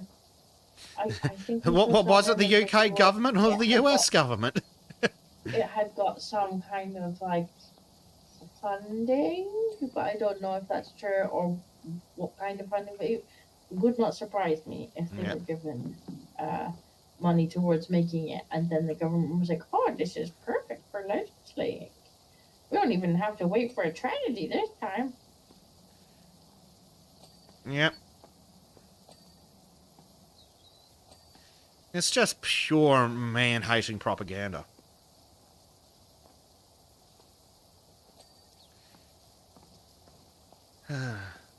It's just sick. It's truly just sick. And then they turn around and go, oh, locker room talk can lead to genocide. That was one of the things we got to cover on Sultans. One of the charities involved in Concern for the Government and the TV show says that locker room behaviour can lead to genocide. I'm like, no. Frigging making up crap like adolescents and then punishing boys for being boys because of this fictional crap. That's what's going to piss them off and lead them to get angry. Yeah, pretty much. Like, okay, I mean, I would love to see your sources for that, whole locker room talk will lead to genocide, because so far I'm not seeing all that much genocide, but I mean, I'm assuming the most boys locker room talk. So how are we correlating this? Because the data is not really lining up with it. Yeah, they also included murder, homicide, and femicide. as possible consequences of locker room talk. Right. Because they're idiots. Because they had nothing else. They had to make it look bad. So they had to describe murder 3 different ways. But somehow, women have gone together and decided that killing women is worse than killing men. Like, yeah, thanks, psychos. We can't just have killing is bad. And it's like, no, killing women is worse. Yeah, I don't know. I don't really get the logic in that. Like, if you kill someone, you're still like they're still gone, whether they're male or female. Like, Oh, but the men deserve it back. because original sin. Feminists, these people are evil. Maybe you could, I don't know. I mean, I guess it would come into the motive, like in murder 1, murder 2, and whatnot, rather than anything else. Mm-hmm. So, but I was gonna say, like, maybe if there's some kind of gang wars or like men who are fighting versus a woman who had literally nothing to do with it, just getting set upon. Yeah, well that's yeah, and that's murder 1 essentially versus shitbaggery. Yeah, so that's already a distinction. So you can't even really say that would even be different. I don't know why you've got to say it's worse. Yeah. Because they think women are more important than men. That's all it is. They do not care about men because they're psychopaths. In some cases, the way that women are murdered, like a lot of times it's following being raped or like fucking kidnapped or whatnot. And in that case, you know, you want to maybe tack some charges on for that because not only have you ended their life, but you've made the last however many minutes or hours of it. Well, funnily enough. But again, that's probably already being done, so... Funnily enough, Disco, despite what the UK government would tell you, rape and torture are both illegal. Okay.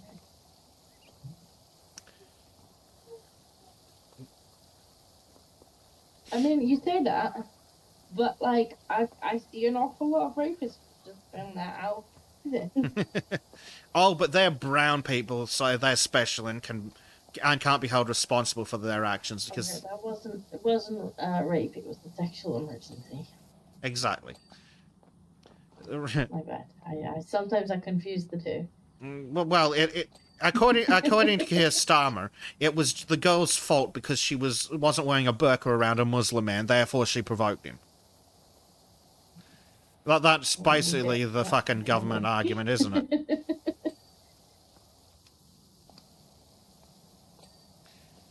Just so many times now I see, oh, allowed to walk free, out on probation, like suspended sentence, and it's like, oh, what did they do? Ah, non-Surrey. Great. Oh, well, I don't know if you saw this one, but your genius government arrested 2 men for plotting to form a terror cell, and then gave them bail. I vaguely saw that, yeah. It was just like, I'm not surprised. I mean, to be fair, it wouldn't be the government, but it's just what we seem to have with our court system right now. Yeah. Like, our court system is deeply unwell. It is. But it's so stupid. Ah, yes. We noticed you were trying to form a terror cell, so if you promise to be really good boys, you can go home. Oh yeah, because they won't turn around and just do whatever they were planning to do.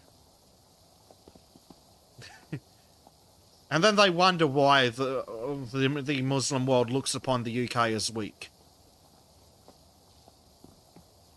I think the whole world looking upon the UK as weak. Yep. Was it really worth all this to not speak German, Disco? I mean, we may very well be speaking Arabic, and he is. I have more of a chance of learning German than Arabic. Yeah. And if you complain about it, that's illegal.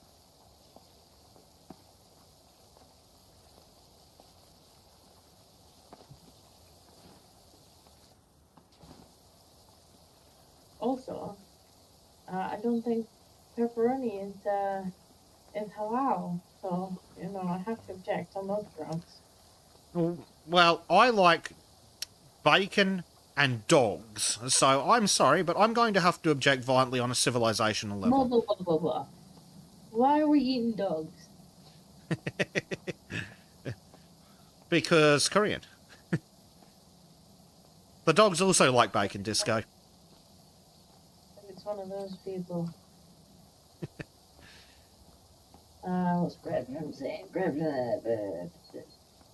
Most talk leads to. Can't say that. No, you can't say that. You can't finish that sentence. No. It leads to peace and peace. Pieces. What?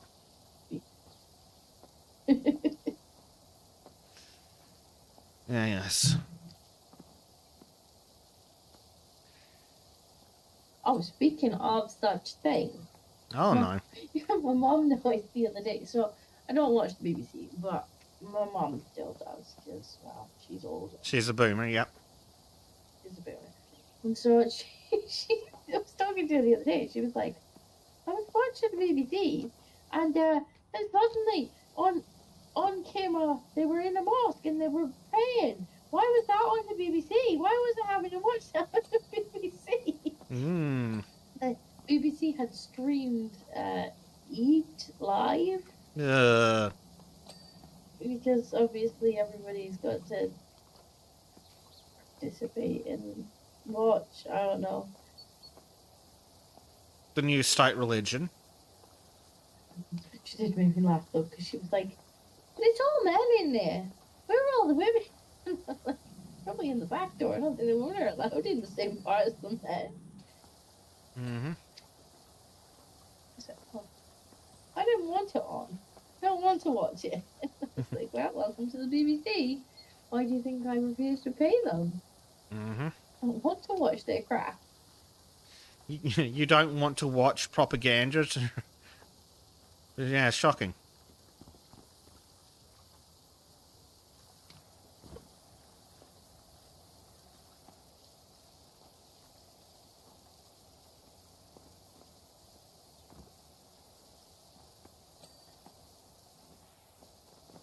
I don't know who thought that was an idea of, oh, let's just do that live on TV. It's like, well, maybe we're not interested.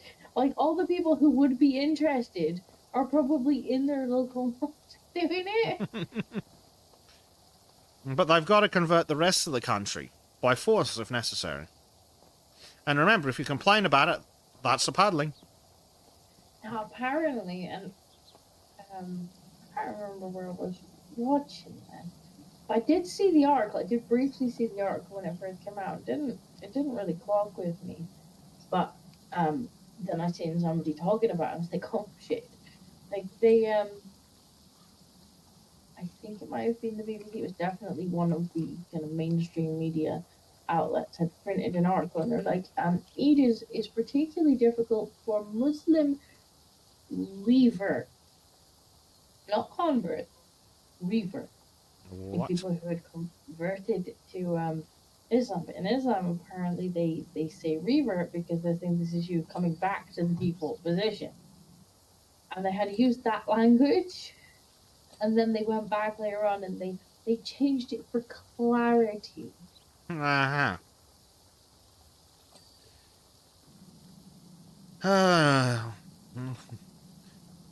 Well, it's good to... it was nice that, of the royal family to announce that they had, in fact, abdicated in favour of the caliphate. That was helpful. George, Oscar, don't stand on top of the PC. You might turn it off on accident. Unlike George, who'd do it on purpose. Oh yeah, George does do it on purpose. Like, there's no problem about it. George does do it on purpose. Little bastard. He's not so bad with this case, but my old case, he could actually press the button, and he would stand there and he'd be like, and oh. And everything would go off. Oh, what a little shit. Like, he did it all the time when and I was streaming with Kyle, with Gibbs, and just be like, oh, I just disappear, and they're like, oh, Disco's gone. I'm guessing the cat got it. Naughty kitty.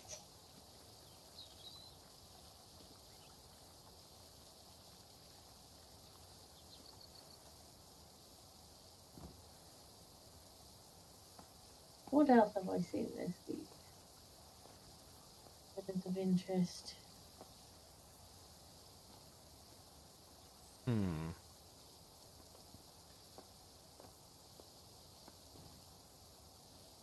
has to have been other interesting things in the news. There's been a lot of interesting things, but most of them aren't suited for YouTube.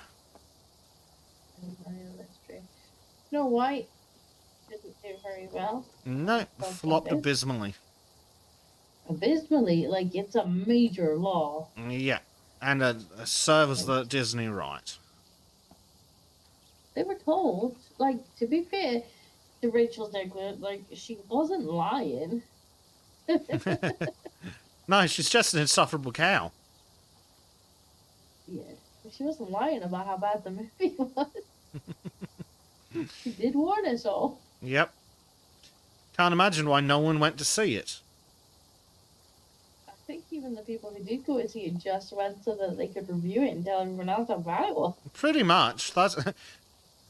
Well, one of the reviewers I watched took a video, and there were like 3 other people in the entire cinema on opening day. Yeah. Well, the first weekend it did abysmally. The second weekend it did even worse. Wow, that's like, it's a monumental loss. It's not even gonna make back.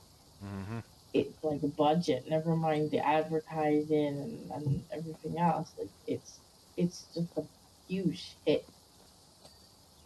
And I heard rumors they canceled the live action Rapunzel, probably off to rethink it. Like, maybe we want to rethink what we're gonna do with Rapunzel. Don't take that script, put it in the bin, folks. Yeah, wouldn't be the worst idea for them. I don't know how many times they have to get punished for making woke garbage before they understand that the public do not want the woke garbage.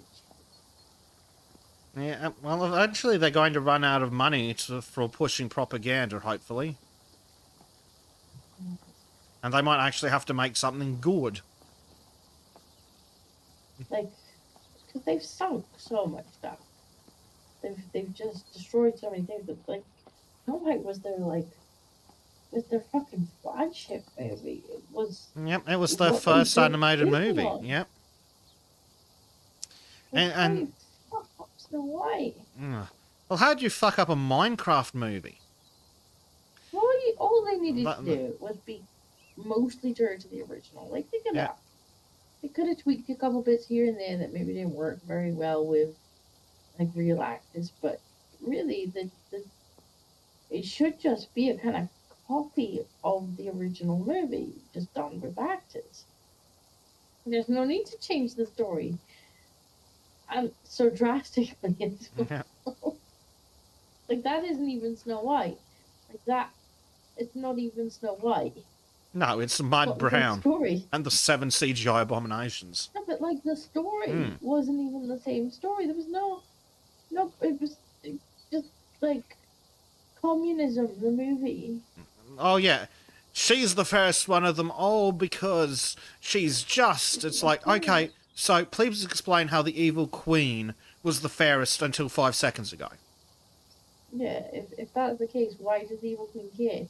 She knows that she's not fair. Like, she just wants all the stuff for herself because she's evil. And she doesn't want to. Oh, the mirror told me I'm not kind. But apparently I thought I was kind up until 5 minutes ago. No, obviously. Like, you just didn't even think through that basic part of your fucking new story as to why the mirror would be telling her she's the fairest of them all. Why she would care. Yep. She's like, yeah, it's Snow White. Well, yeah, She's a little commie prick, isn't she? Yep. Well, and that's exactly how it goes, too. Yeah, speaking of movies that aren't as good as they could be, the Minecraft movie knocks Snow White out of the water by like an order of magnitude. But apparently it's still apparently it's a really crap movie. Firstly, Jack Black. He still, I mean, he disgraced himself a couple months ago. When does he not? To be fair, I really enjoyed his singing in the Mario movie. The Peaches song, I have to say, I really enjoyed. Yeah, but no, they got him to play Steve. Oh.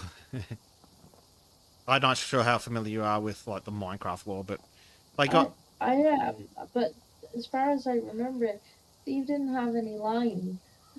Steve was just would occasionally go, "Arr!" And then that was about it. Yeah, well, he got the Jack Black treatment. And then apparently the rest of the movie was just mediocre garbage anyway. But, like, how do you screw up a Minecraft movie? It's basically free money. Well, you say that, but at the same time, like, the whole point of Minecraft kind of was that it wasn't really a story. No. It's not a story to be told, because you made your own story. Yeah. I mean, technically, eventually they did kind of bring in the Ender Dragon, and, like, you kind of had, well, not even really a story. There must have been a kind of story as to the Ender Dragon being the end, but like, but legitimately, the narrative in the game. Yeah. So what story are you telling? What's one that you made up? Yeah. I'm not interested. See, if I was a Hollywood money person, and someone turned around to me and said, "We have gotten the Minecraft IP. We need you to make a movie." The first thing I would have done is turned around and said, send an email to Captain Sparkles and buy the rights to Fallen Kingdom. 4 fucking music videos with like 1 billion views that tell a story. It's like, no, call Captain Sparkles and buy the rights. Boom, there's an audience.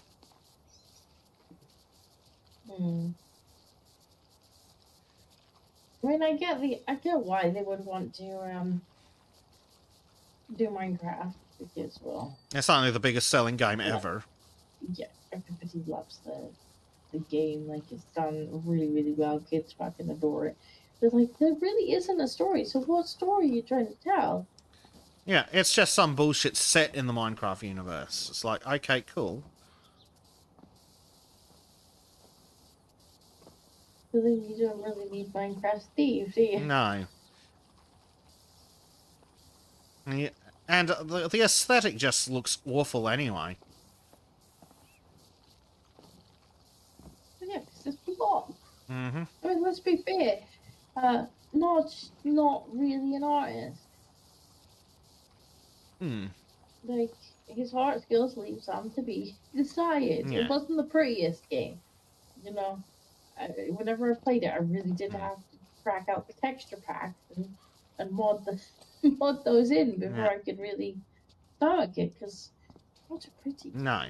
Tristan points out that Lego didn't have a story until they made the Lego movie. Well, that is true, but that just meant that they had to come with a good story, which I think they did. I think they came with a good story for the Lego movie. The problem with the Minecraft movie is apparently they didn't actually come up with a story.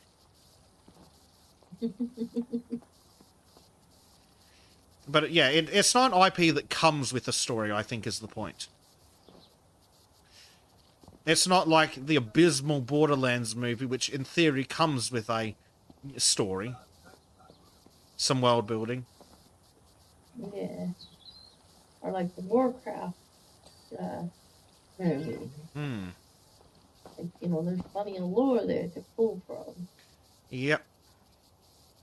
Or like how Rings of Power somehow had access to thousands and thousands of pages of content and somehow delivered absolute shite. Yeah. Like putting Galadriel's husband on a bus. So, Mama, I think she's getting tired. Okay. Still a Powerwash. Hello, babe. Gonna have to. Am I gonna have to put basic cam on? Put basic Bye-bye. I'll give you a ball as well, darling. Let me put basic cam on for a moment. Basic cam. There we go. Basic cam is very handy. Jack will have to watch basic cleaning. Yeah. My girlfriend says should have had a technically tribute song in it. Some of them are really good. I enjoy them. I did not watch him or played Minecraft. Well, I did play Minecraft, and it doesn't have a story. Yeah. Which I mean, means if like, you're gonna do something like that, I guess maybe go with some of the like the theory crafting channels where they actually try and piece together the story from like things that's in the game. But then at least maybe, you know, there's something to be taken rather than just random adventure. yeah. Hi, babe. Oh, you got a ball. That's a blue ball. Tristan says they wasted their window with that Warcraft movie. Instead of trying to tell the story of Warcraft, they should have told a smaller scale story about 5 random adventures in Westfall. Well, that probably would have worked, because essentially that's what the Dungeons and Dragons movie did, I think. I didn't go to see it because I took one look at the cast and went, no. But apparently, for a modern movie, it's pretty good. And that's essentially what it is. It's just following a bunch of adventures around in the world setting. You know what the ball is? You just throw it on the floor. Chat is screaming baby noises. She talks Samish now. But it's almost horrifying that she's actually starting to use actual words. It feels like she was so many actual words. Like, granted, they're in amongst Simish, but she does use actual words now, like loads of words. The other day, she was helping me cut potatoes for dinner. I had like a little toddler knife so that she can use little plastic knives to help cut. And she's helping me cut the potatoes. And then I picked the potatoes up and I was like, alright, you say bye-bye to the potatoes now. And she went, bye-bye, potatoes. Where's anything? Yeah. Bye-bye, potatoes. Prime's saying that she'll be going to school in a burqa. Why do you think she's not going to school, Primed? She's getting homeschooled. Which is probably the only reasonable option. I mean, to be fair, I think the schools in Scotland are not quite so bad, although having looked through some of the learning outcomes, there is certainly some wokery in there. Yeah. But, I mean, I don't like the idea of them having to sit strapped to a desk for like 6 to 8 hours a day. Yeah, that's not fun.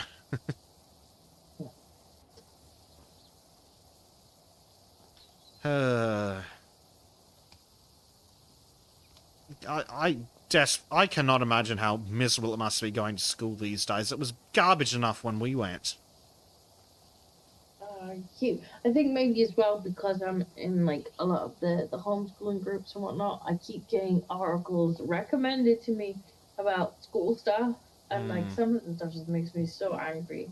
Where you like, oh, kids sat and pissed themselves because they weren't allowed a toilet break.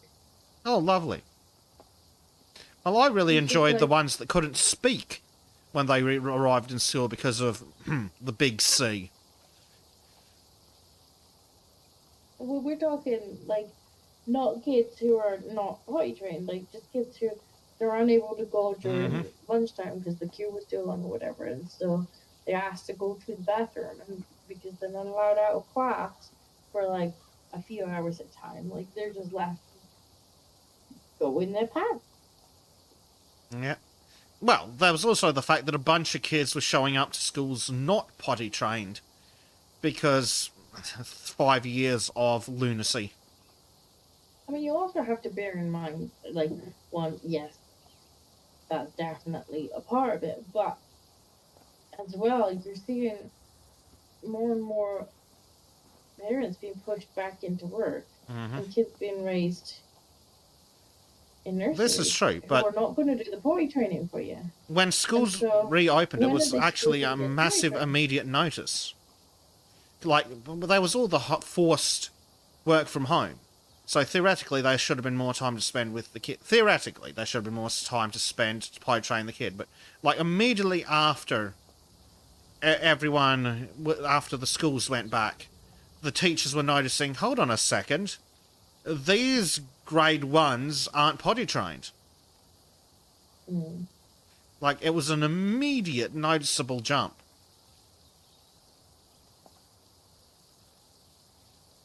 That's interesting. It's horrific, No, but yeah. I'm not entirely sure how many years ago, but it wasn't that. It was fairly recent. They actually reduced the age at which they want the primary caregiver of a child to be doing more hours of work, Hmm. because we provide money for daycare, so like you could just go and do more hours now. Well, what? And Yeah, they've got that so it's here. gone down from 5 till 3, which Mm. means in that age between 3 and 5, kids are not getting to spend the time with the parents. And I wonder Yeah. if that's having an impact on things like the potty training and stuff. Because instead of one-on-one with a parent who could give them their full attention, it's now, group Yeah. on a couple of caregivers who are probably not going to do the potty training. No. Who probably couldn't find the time even if they wanted to.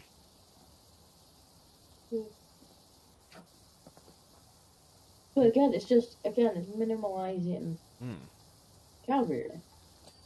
Gotta get the parents back into the workforce as soon as possible. Let's just keep lowering that age. Well, here in I know, Americans are gonna be like, "Hi, 6 weeks over here," and it's like, yeah, I get that, and that's absolutely abysmal. But that doesn't mean that we should head anywhere near in that direction. No. Here in Australia, the government subsidises childcare to the extent of 100 hours a fortnight at approximately $10 an hour. So the government pays $1,000 a fortnight so people can send one kid to daycare so that the parent can work. It's like, and what ungodly amount of money do they need to earn to be paying more than $1,000 in tax a fortnight? Exactly. So where's the logic? Why not just say, okay, well, for the, till the kid's school age, we will subsidize that primary caregiver to stay at home. Like, they can do they can do a few hours if they want to, like, optional choice, feminist, all that stuff. If they want to do a few hours, they can, but like, we will subsidize them to stay at home because it is cheaper than paying for the damn daycare so that they can go to work and pay a fraction of that back in tax and then pay the rest of it to the daycare to make up the fees that what they're paying to cover it. Mm-hmm. Like, it's like it's deliberate. It's like they just want to separate the family. Well, because it doesn't make economic sense for them to do it that way. No, it doesn't, because it would literally be cheaper to pay the primary caregiver to stay home, no questions asked, than to pay for the kids' childcare. $1,000 a fortnight that the government is paying. Well, the taxpayers paying. I mean, the thing is very, very similar over here. There is a cap on it, and the cap is not enough to cover the childcare. And so that second person's income is pretty much going to pay off that childcare. But on top of that,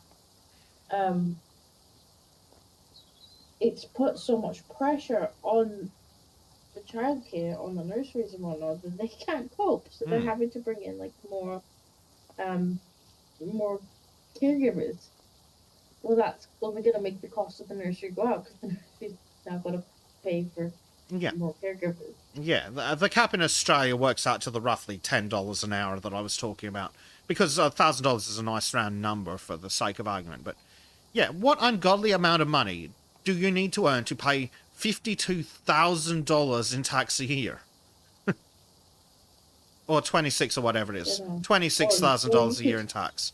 You could take half of that and just give it to the primary caregiver and be like, okay, right.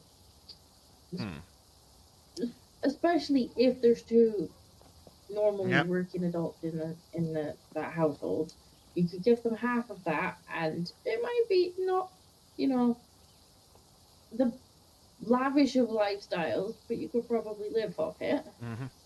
But it's ridiculous. It's something in Take like half the money. And the kids get raised by a parent. Yep.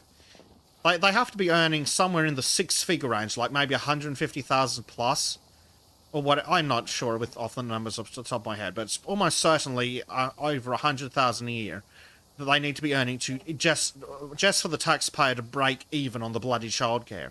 So it's like, what's the fucking point? No, we'll just give them $1,000 a fortnight and tell them to stay the fuck home. It's cheaper.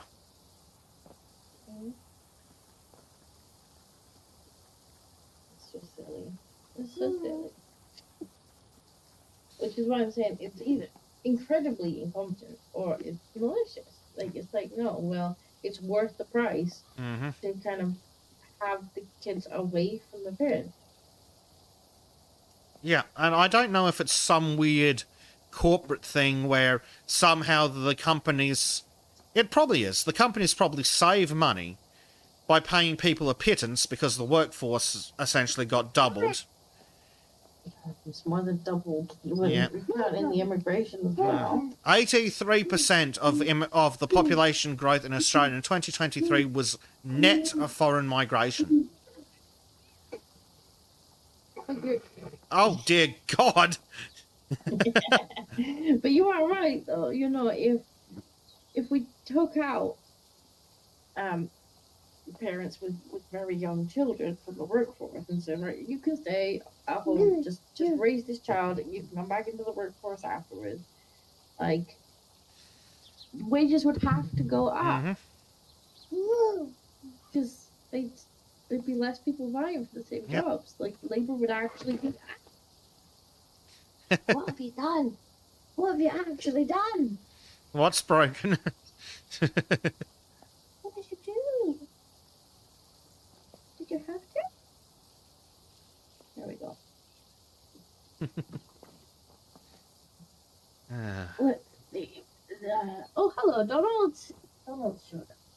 Donald says, in Canada for university, I work out with another university near by my workplace. The university had mothers be paid part of the year paid to take care of a newborn for a year. Yeah. I think that sounds like parental leave, which is... That sounds like maternity leave. Yeah, maternity leave. Well, that sounds But like a that, general... But yeah. You can basically be off work until they're 3, and the government won't harass you about getting back into work.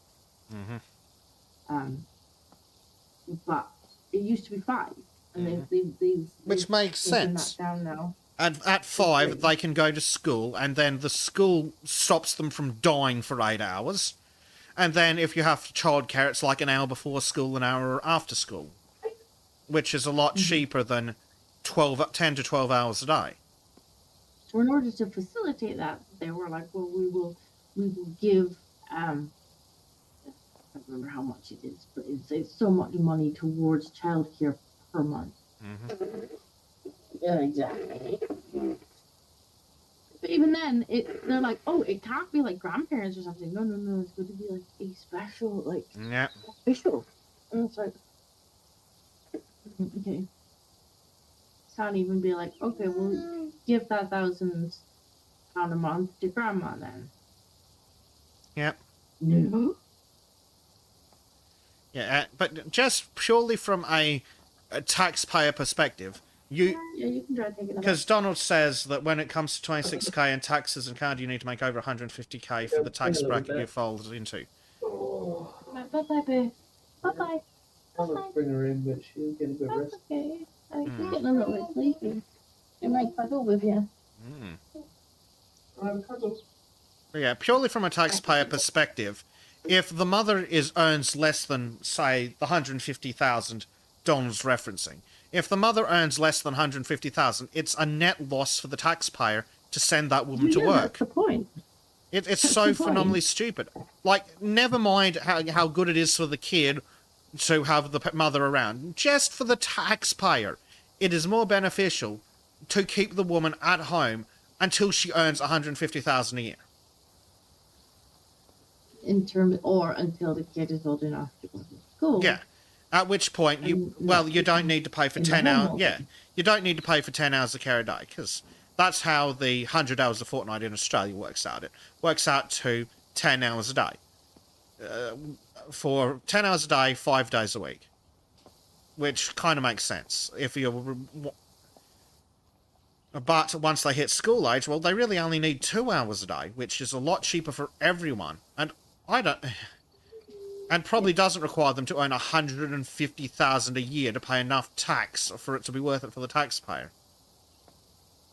Like, it just doesn't make economical sense. No. You know, and I guess they'll be like, oh, well, we need people in the workforce because, like, keep the economy running. And it's like, have you seen how many, like, unemployed people there are that just can't find a job? Mm-hmm. Yeah. We've got enough jobs for all our unemployed people. Never mind that you want to force people who are unwell back into work too, and apparently magically find jobs for those, and that companies have literally stopped hiring because we just had a national insurance hike. Mm-hmm. Like, do we really need to be forcing the primary caregivers of young children back into the workforce? I'm not sure that we do. No. At a loss to the taxpayer, because that childcare ain't free. Yeah, it's got to be about... People using words like free, but it's not free. It's the government, yeah. is it? It's got to be a way of funneling the money back into corporations' hands. That's what it's got to be about. Because the money all goes into the childcare, well, then it goes into the pockets of the person who owns the childcare centre, who also happens to own the factory that the mother's working at. That's probably what it is. It's and then you also consider that they only have to pay the mother half as much what they would have to pay, say, a non-primary caregiver. Because, oh, hey, you need a job? Cool. Here's, I don't know how it works out, what, £30,000 a year? Mm-hmm. Meanwhile, if we say knocked every primary caregiver out of the workforce, maybe the companies would have to pay £40,000 a year. And that would be nice. No, they would have to be competitive. Because there might not. Women might not quite be enough workers to go around. So you'd have to be competitive. Or, you know, people would have the option to kind of shop around for their employment rather than just take whoever will have them. Yeah. LGM says, but basic, my career boss bitch. Yeah, yep, thank you. That's basically the argument. I think that's not necessarily the average woman's opinion on things. That is very much a loud internet opinion. Yes. I've worked with girls who have been forced back to work after they've had the kids, and I've watched them run into the bathroom, cry every 5 minutes because the last place they want to be is not with a kid. Yeah. And I know I'm incredibly fortunate that I managed to kind of set myself up sole traded before I had the little one, so that I don't have to leave it. You know, I can kind of dig my heels in and be like, well, you know, if you want to assist with marketing and stuff, fantastic. But, you know, this is the route that we're going to go down. Yep. You want to help me make more money, you can assist me with marketing. Yeah. In Australia, the government, it's actually government policy to keep an unemployment rate of at least 3% just to suppress wage growth. It's government policy. Tristan says, what if it's not a purely economic question? What if breaking down the nuclear family is worth the cost, especially as it's just taxpayer dollars being spent? I think that's what Disco was saying. That was my point, exactly. there has to be another reason because it doesn't make sense economically. Mm-hmm. So either it's incompetence or it's we are deliberately trying to break down these family closeness. Yeah, it's either one of those, or possibly what I was suggesting, somehow a way of funneling the tax back into corporate hands through the childcare scam, or some combination of all of the above. But and on top of that, we also got to remember that grandmothers traditionally probably would have picked up a bit of the slack around once they kind of got into toddlerhood. Well, our grandmothers are having to work until they're practically dead, and so they're not going to be babysitting the grandkids either. Yeah. Well, was it France or England that we wanted to make the retirement age for men older than the life expectancy? I don't know. It won't be long till that's everywhere, I don't think. But meanwhile, we can bring in 100 million refugees and pay all of their expenses. Grandma's going to have to freeze to death this winter so that some family of refugees with 87 kids can have free council housing. Wish you were joking. But traditionally, you might very well have had that primary caregiver go at least partially back into work once the kid's in toddlerhood, because grandma would take them a couple days a week. Yep. But now grandma can't because grandma is stuck in the workforce too because she's not allowed to retire. Yep. Tristan says, baby boomer grandmothers don't have time for childcare. They've got generational wealth to waste on cruises and slot machines. Well, yeah, that's true, but do keep in mind that these days grandmothers are millennials. They're like Bleach is technically a lot of grandmothers they don't have now. They're as poor as we are. Yep. Yeah, like their grandparents are millennials now. Like Bleach is theoretically just old enough to be a grandparent with a reasonable delay, and he's a millennial.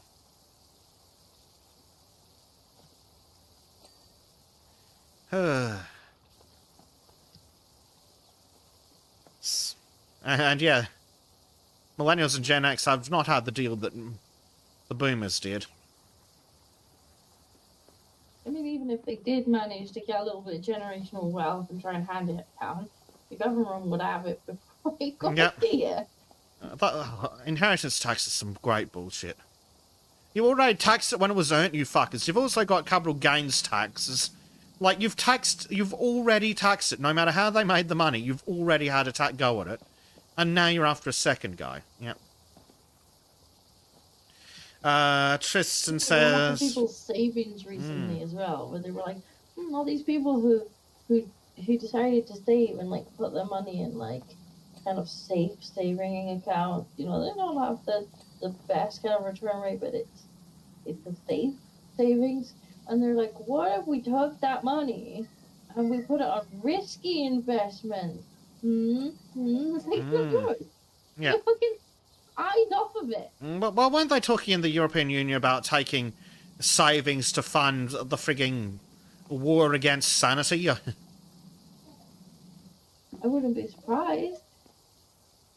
The government seems to think that we're just piggyback. Wait a minute. Walking piggyback.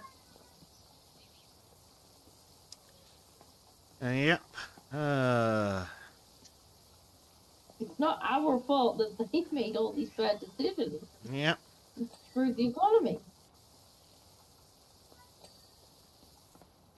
But no, yeah, we've got to suffer because they've made poor decisions. Because they've shipped, because they've allowed corporations to ship all the manufacturing to China because we don't have enough tariffs on China. Another ring because Trump's putting tariffs on China. No, not domestic manufacturing. What will we do if the people who live here can afford to eat? Tristan also says Gen X maybe tragically few women stay in families before 30. I think I did the research recently for one of my articles, and I think it was like the average age of a first mother is now like 27 or something. I mean, to be fair, I was in my 30s, Mm-hmm. but I'll never own a house. I didn't really particularly want to have a kid when I didn't know if I was going to be able to afford the next rent hike. Yep. Well, that's one of the. Well, that's That essentially is a the big point of part your of it. next article, isn't it? Well, one of the many. Yeah, You know. one of them. One of them. So that definitely is a big part of it. You know, people are not necessarily going to want to start families before they're stable, and a lot of our generation they cannot get stability. No, I mean it's impossible. I Like, mean, you don't necessarily have to be rich, as I mentioned in my article. Like, you don't necessarily have to be rich and well off, but you do want stability. mm-hmm. You at least want to be able to afford food this week. That would be nice. And like, there is a piece of shit house around the corner from me that it has one bedroom. It is a house. It's what we call a cottage in Australia, but it's a house. But it has one bedroom, and it is selling for $600,000 dues.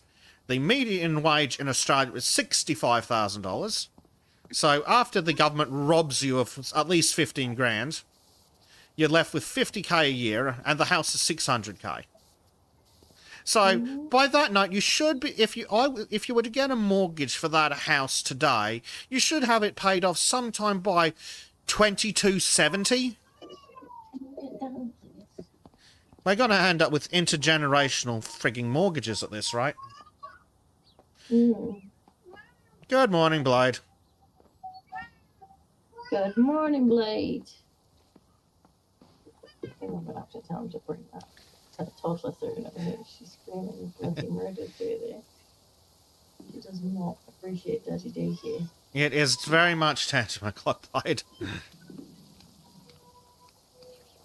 She's not having a tantrum. She's tired. Yeah. She wants me. Daddy daycare is really not cutting it for her. Unfortunately, for the baby, Disco needs to try and make money.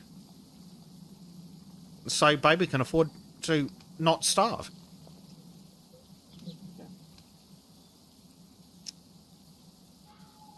It was funny because last night she crawled over to him. She had a cuddle, and then she literally pushed past me, got into my bed. Went, And you can't do that today. That's obviously not an option. Oh dear.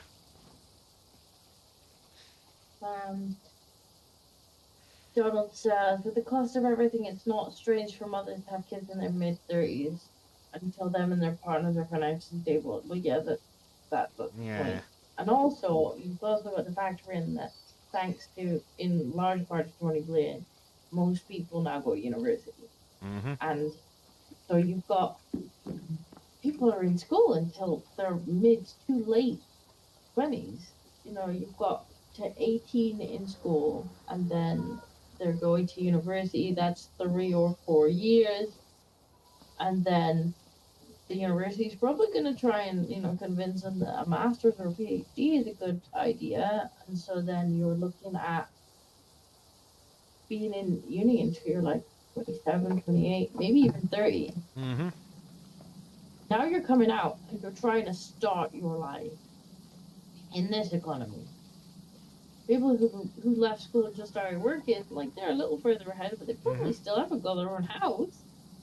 Like, it's really not surprising. And, there is social housing over here, which is great, but if you're not, like, in special interest groups or have a kid or actively homeless, you're looking at years on that thing. Yep. Years on the list.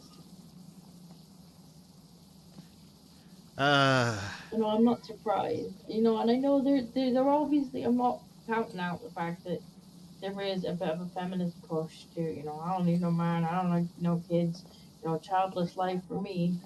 But that's definitely not, I think, the average person. I think the average person is, No. they just can't get stable enough. Yeah, and like it's just not possible.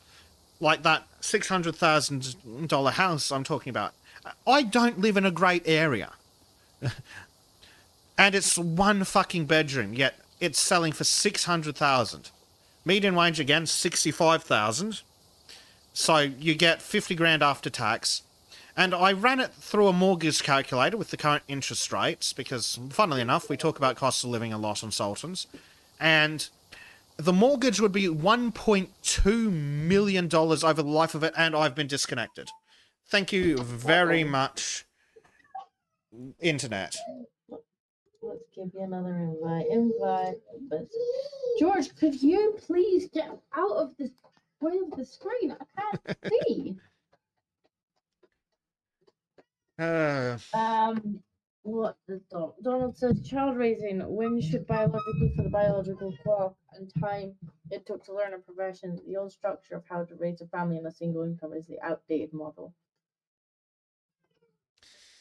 Unfortunately, it is because it's just, well, they basically decided, hey, look, here's double the workforce, so you only have to pay them half as much. Okay, come here. Wait for Beth to download the show. Yeah, it just doesn't make sense financially. Like, if you're on the median wage, you will never own a home.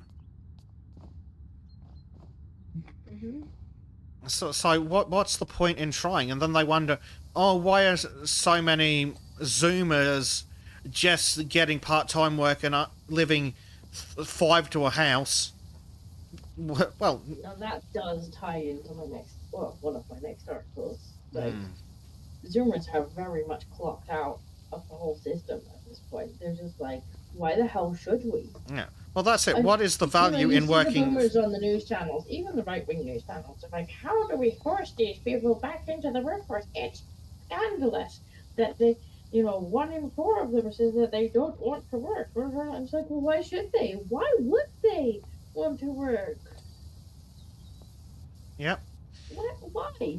Well, that's it. Why would they work full-time hours, at minimum full-time hours, really hard to never be able to afford a home when they can work just enough to afford a room and then have plenty of time for hobbies? Why the fuck would you? Why would you? I mean, that's kind of the situation where I'm in at the moment, where it's like, I need more work for, because the cost of living is ridiculous, but I just don't have the capacity to make bank.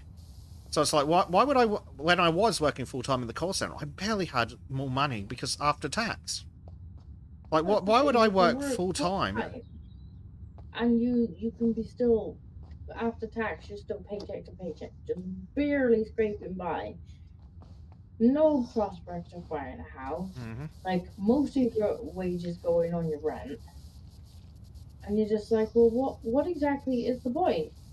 What exactly is the point? Like, I just seem to be barely keeping my head above water, even with 40 hours a week. So what's the point?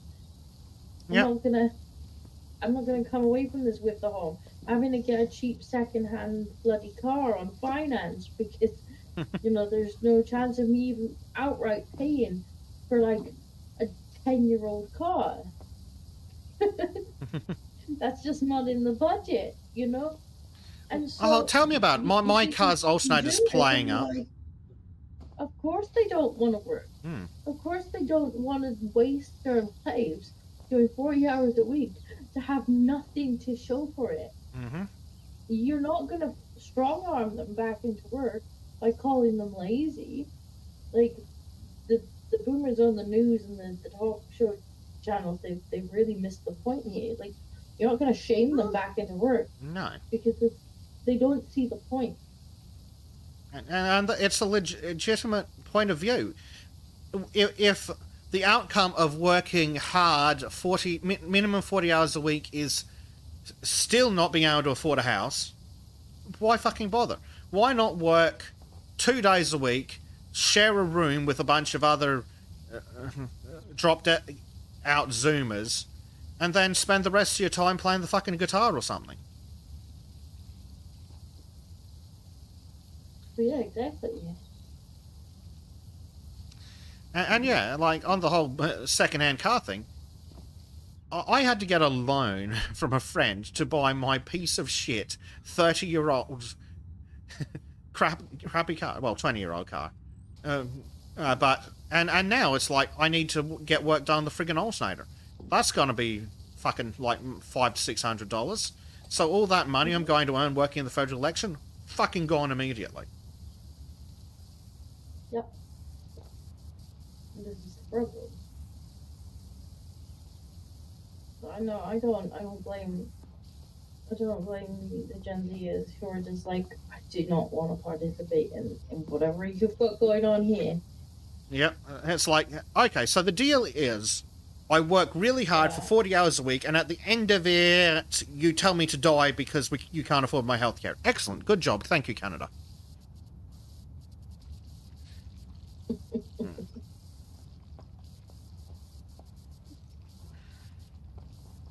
But yeah, legitimately, a mortgage for a one-bedroom fucking cottage, $1.2 million over the life of it. Like, in what fucking universe is that reasonable? Whereas, and again, this is what the boom is kind of. It's dumped me out again. That's really helpful. Yeah, that's great. Good job, Powerwash. That, back in their day, you'd be looking at, houses were like maybe tens of thousands. Mm-hmm. Their necessities weren't too bad in terms of how much they cost, but their luxuries were really expensive. So, a TV could be a couple of years of savings. Whereas for us, our luxuries are pretty cheap. We can buy a TV at the local supermarket for 50 quid, but we can't afford our house. We can barely afford our rent because the price, our necessities are through the roof. So I think sometimes they look and they're like, "Oh, well, you're just wasteful with your money. Look, you've got a TV, you've got a computer. Like you're obviously you've got a mobile phone. Obviously, just wasting your money. You saved, you'd be able to have the house." And it's like there is no Okay, cool. How many amount of TVs that I couldn't have that would allow me to buy a fucking house. Yeah, how many TVs do you think I could get for $600,000? It'd be more than 6,000 TVs. Might be 60. That's what the disconnect is. So they're still in the mindset of, oh, if you just get a job and you just work hard, like you'll get a house. I did it. Like, yeah, you did it a couple decades ago, mate. You did it in a completely different paradigm. I mean, we're talking about an era where being a postman with a stay-at-home wife you could afford to buy a house. It's like, I'm sorry, what? If I could work a menial job, because let's be real, being a postman, while an essential job previously was just a menial job, like, cool. If I could work 40 hours a week and then have a home, a house, easily. Yeah, well, no shit, of course I would, but now it's like, yes, we need you to pay $1.2 million for this one-bedroom piece of shit. It's like, cool, so where's the benefit to me?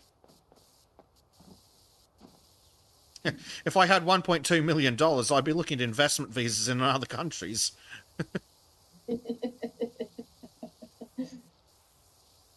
Well, no doubt, like, at least here, like, I wouldn't have $1.2 million for very long because they'd would find an excuse for it to be their $1.2 million. Yeah. Yes, George. In that way, yes, it is. Yeah. Tristan says he started planning his exit. If he sold his condo in Ottawa and paid off the balance of the mortgage, he'd have enough cash on hand to buy a 3-bedroom farmhouse with some land in Tuscany. Yeah, that sounds like a pretty good plan. Yes, George.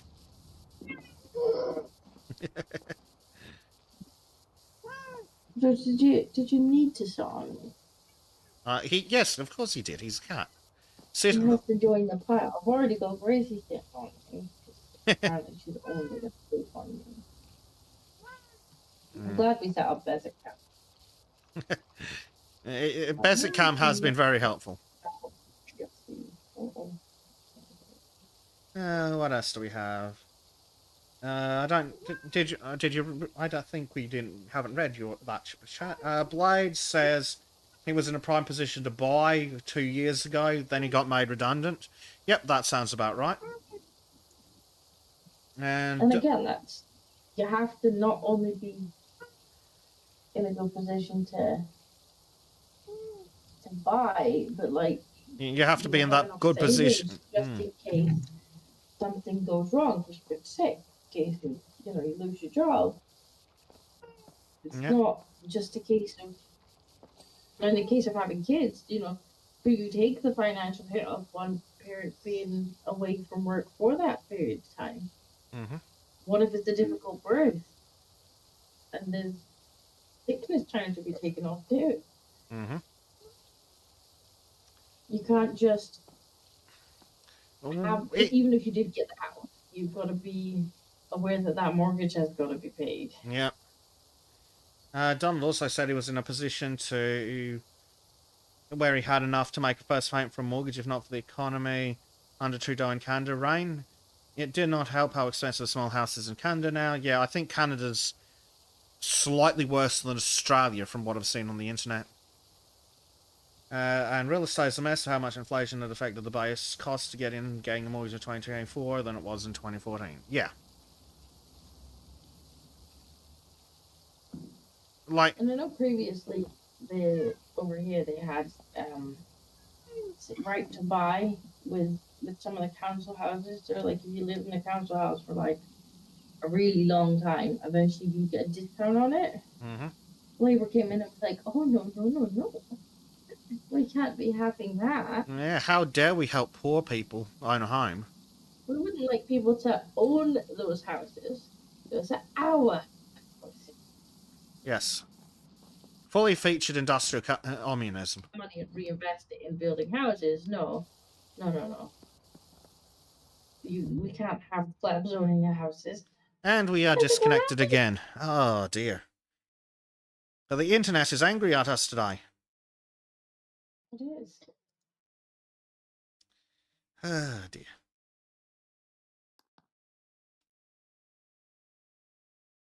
But yeah, I'm pretty checked out on the whole full-time employment idea. Yeah, me too. I'm glad I kind of went into self-employment and was just like, I'm just gonna do my own thing. Yep. Hopefully make enough to live on. Like, do it around the little one so that she actually gets all the attention she needs and doesn't have to be left with strangers and at cost of childcare. Yeah. Of course, I'm quite sure the government won't give me that cost that they were going to give me anyway for childcare. Mm-hmm. As a thank you for saving them that money. Yep. But yeah, like I spent 3 years working at the call center, got promoted 3 times. And would you like to guess how much I had left in savings when I quit? Was it a big round 0? It was 3 years of full-time work, working to the level that I got promoted 3 times. And what I have to show for it? Fucking nothing. Nothing except crippling depression and a hatred of the company that's going to last until the end of time. Well, that's the thing. Good luck getting savings. Mm-hmm. Good luck getting savings when most, even what should be a decent wage. Oh wow! It's paycheck to paycheck. Yeah, the desync's going pretty hard. I don't think I can even pick up and place the ladders properly. Nope, I may be fully desynced now. Not so good. No. Ooh. Hey, I did manage to get the ladder down. It's a miracle. I have to stop maybe. I have to little monster on you. You have 2 little monsters on you, don't you? Yes. I do want to. I wasn't counting George. I may be able to reach. Did I reach the keyboard now that she stopped wiggling?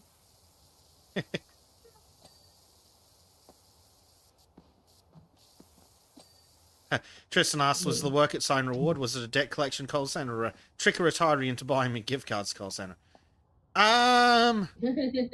It was for the unemployment office, so the second one. And I'm disconnected. I don't know why it doesn't like you. But the job, the workplace was so good that dealing with people on the unemployment on the phone was less annoying than dealing with my co-workers. And management. Dear God, management was a shit show. There's a reason that company gets low reviews on all the job review websites. Unable to connect to the host. I think that there is interference. We are not being allowed to play. I have to restart. Possibly. We can certainly give it a try. Actually, it's really difficult to do any of this while you're there. And Basicam doesn't work so good when Basic gets desynced. Listen, right, oh, stupid chair. Right.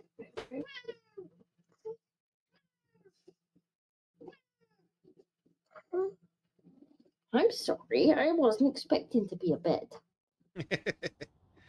Oh, I managed to get back in. Hallelujah. Let's see how long that lasts. Set myself up as a bed. As a cat owner, you should be used to being in an impromptu bed.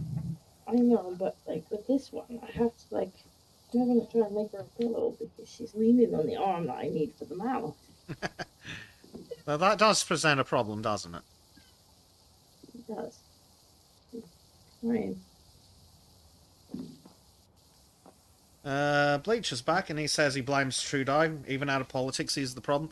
Is he out of politics? He quit, didn't he resign? He stepped down as Prime Minister, but he only left like a week or two ago from that job. But I think he's still a full-time piece of shit. I mean, Member of Parliament. No, he's probably at the WEF with the rest of them. Well, he was working for them to start with, so it wouldn't surprise him. But I don't know if he actually if he's actually lost his seat as an MP yet. Hopefully he does after this federal election that they're apparently having this month. Yeah, we will see. But we know he's got a cushy job at the WEF. Oh, absolutely. In White House, though, apparently Klaus Schwab has stepped down. Yay, I wonder which psychopath he's going to get replaced with. Probably bloody Tony Blair. Tristan says he's out. No one's going to be calling him up to take advantage of his prodigious intellect. It's not his intellect they're after. It's his connections to his communist father.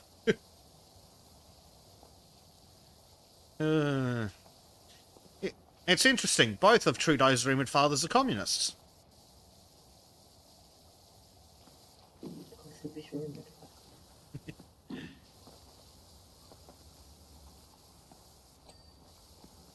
Oh, dear.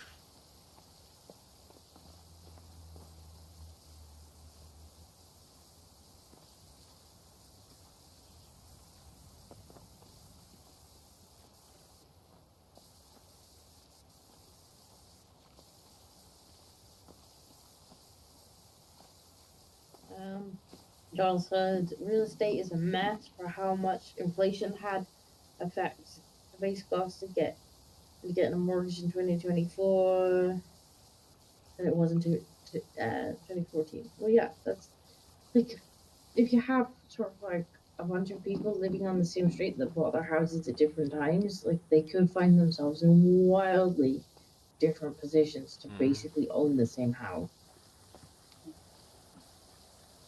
Like, say a boomer couple owned one of the houses on the street and they bought it like 50 years ago. Compared to somebody who buys the house next door now.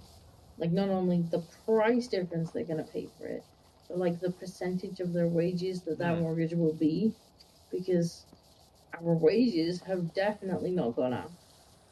To the extent that the house. Well, that's it. It's going to be something like 30-40% of his income for the mortgage, maybe less. Nowadays, it's like 60% of both people's income.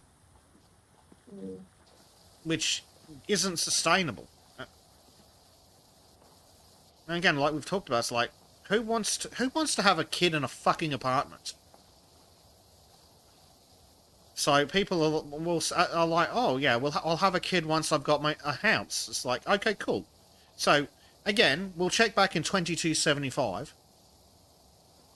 Yeah. And then everybody's like, oh, well, why are women not having kids until their 30s? It's like, because they're still living with roommates. And they're living. Oh, I've lost Disco. Discord has roboted out. And the game has dropped me out. Something on the internet between the two of us is freaky. Better go and kick. They root her. I am poking the router. Work, you bastard. I mean, I am making the assumption that it's your rear.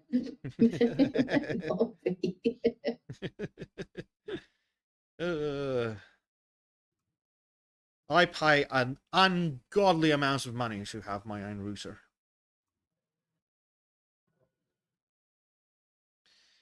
Oh dear.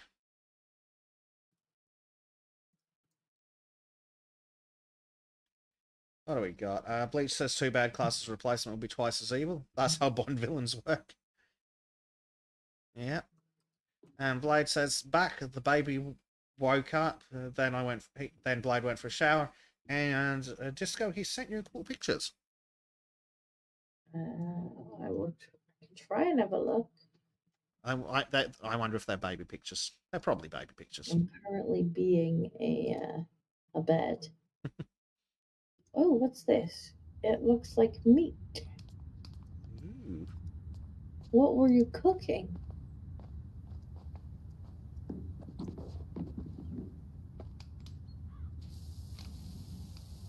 That is sending pictures of meat.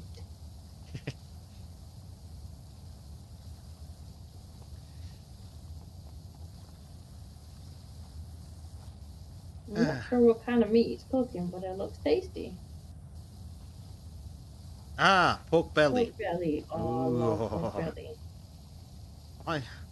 I'd like to be able to afford good meat. Now you remind me. I really. Yep, we've lost Disco. That I have pork belly. Oh, for fuck's sake. Connection timed out again.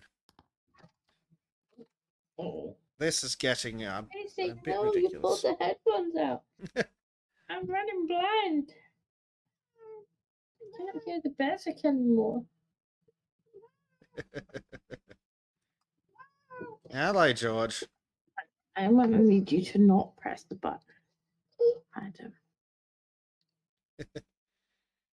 The headphones out and then like press the key on the keyboard to pause everything. Okay, what's the problem? What's the problem? You're tired, I know. That's why you were going to bed with Daddy, remember?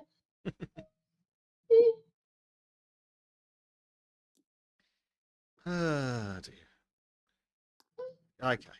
Would you like Daddy to take you to bed? Let's ask Daddy to take you to bed. Oh, here he comes. Are you going to sleep? No. I've heard him back. It's really drifty. She might. If we cuddle her, she might fall asleep.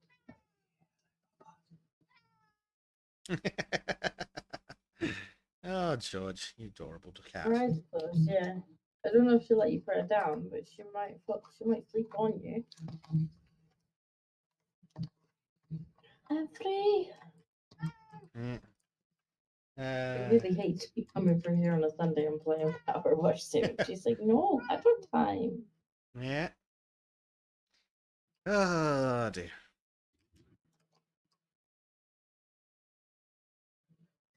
You need him back in, or did you rejoin? I have rejoined. It turns out I could rejoin on you. So I didn't need to wait for the invite. Says, George is being extra vocal today. He is. It's because he's hungry. And I was like, you know what? I'll feed you after the stream. Because then you talk to me all the way through the stream and make you happy. Yep. It is unfortunate for George that he's worth more money hungry. Yes. Feed me, please. Oh dear. The life of a cat owner, hey? Yeah. Jesus, this map's definitely big.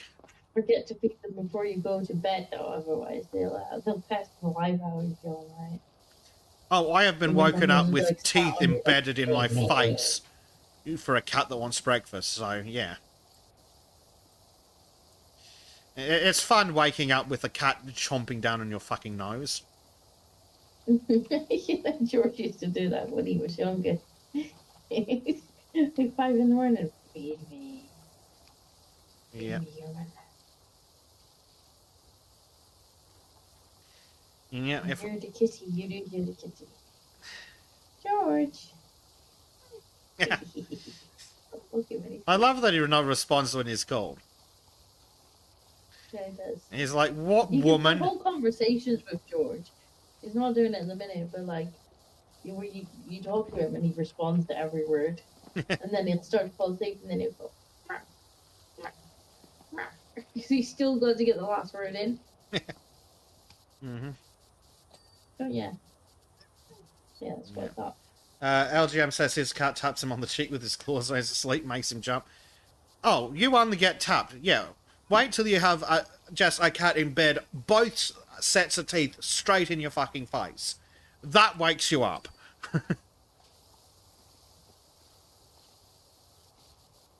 To be fair, my old cat Leo, he was a tapper. He likes to pat you when he wanted your attention. So you get this big, and he had paws like shovels. Because I'm quite sure he might have been part Scottish Wildcat, because that cat was not a normal size. But when he wanted your attention, he would pat you on the cheek with his paw. You wake up, he'd be lying on your chest again, like a mini tiger. Like he was not a small cat. You're lying on your chest, and then he would like reach up and put his paw on your face. And then if that didn't wake you up, he'd take his paw back and he'd put it back on your face. And he'd be like, tap. Yeah.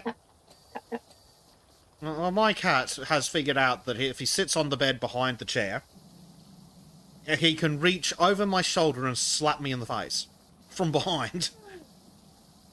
He's a big cat. I'm convinced he's part George mountain really lion. wants my attention. Sometimes he will actually grab my hair and pull it. Oh, you little shit.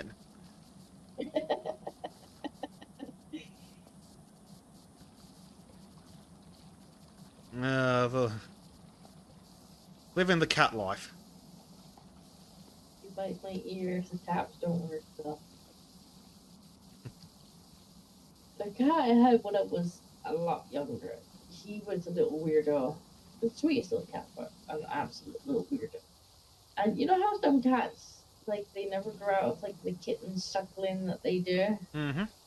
And they might suck on a t-shirt or something. Yep. Well, he had that, but he didn't have a preference for t-shirts.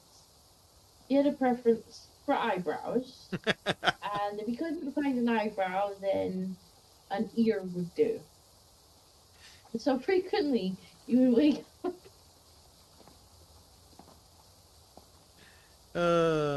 Your eyebrow. And so you'd be like, you'd hide your face, and then suddenly you'd hear in your ear, and he's trying to stick your earlobe. Almost every morning. That's what he did. And at the same time, we had his brother was a t-shirt sucker, and so you'd have the other cat trying to suck your t-shirt, making it all soggy. You're like, why did all these cats try to latch onto me?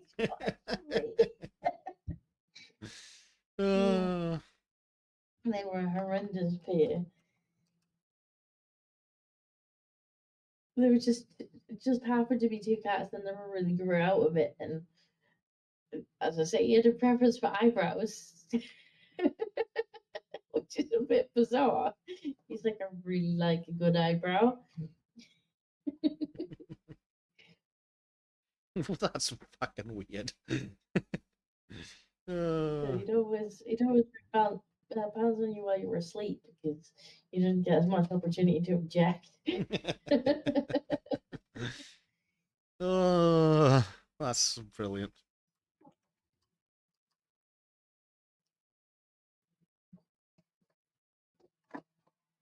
LGM says he bites my ear if the taps don't work. And he says he will also claw you if you don't look at him when petting him. If you lose focus when petting him, you get a bunch of moon knives in your head.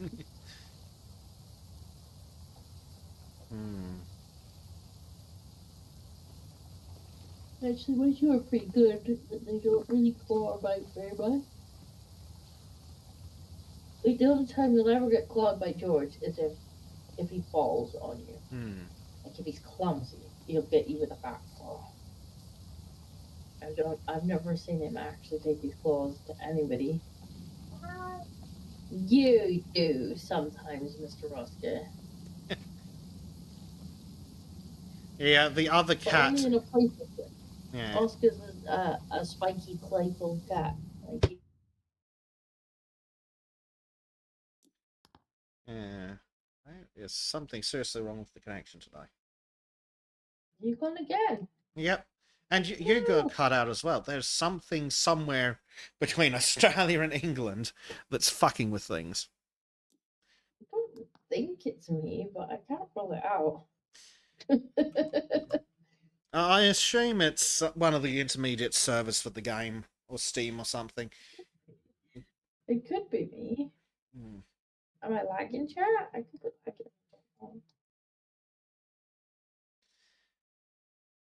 This is where our fine child will be like, yeah, we haven't been able to hear you for the last 10 minutes. Bloody chat. Just like how it's like, oh, we don't hear the music.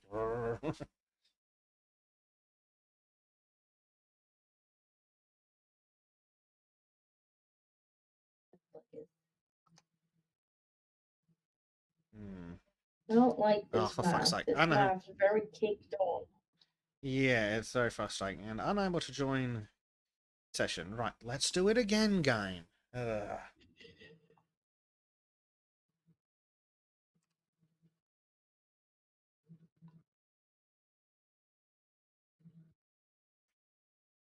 Able to connect to the host again. Let's try this the third time. I quit and go back in. I don't know if it'll keep the progress, will it? It should.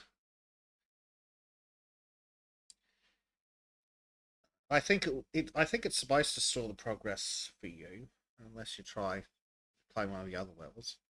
Oh no, it's downloading dirt again now. Right, download that through.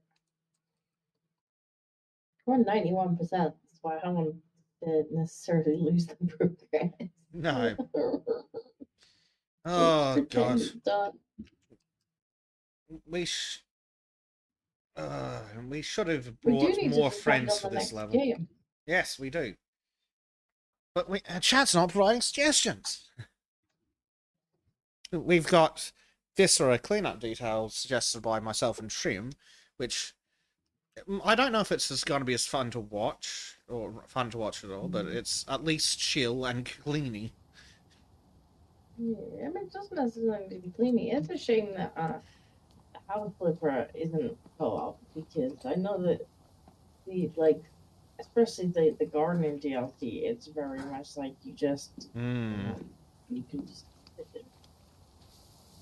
Yeah, that'd probably be pretty interesting. I'm not playing Chain Together. I want something chill. Well, we're required to have something chill, yeah. If she starts squeaking, Chain Together just really isn't going to work. Yeah, unfortunately, it's much the same for Portal 2.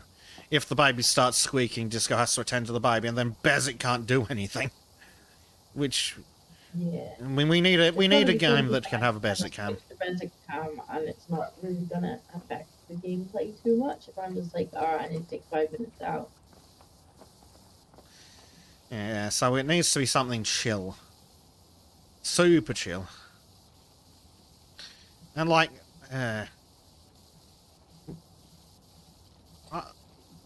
oh, actually, something that did come to mind is, fuck, I've fallen off. Does Stardew Valley have a co-op mode? I think so, yeah. It does. So, I mean, it could be something like that, potentially. Oh, this frigging level. Like that. In fact, there was one I played, it was on Game Pass not that long ago. And it was Oh, very yeah. kind of Stardew Valley-like, but it was 3D. That could be interesting too. There's a few of those out there. I don't mind Raft as a game, but it gets very Exciting. it loses its novelty after the first hour. Yeah. Yeah, I mean, if we're going to play something like that, like, I think Subnautica might be out there. I don't know if it's got co-op, but it's I very don't think much it not does. chill. That's a shame. But, yeah, very not chill. Oh, Donald reports that Stardew Valley Stardew... not up to 4-player co-op. Ooh. That could be It has interesting. to be something that I can eat, that I can just kind of go okay and stand and want not get eaten, and it's not going to affect your gameplay, so that we can focus on your game. Exactly. Forever Skies?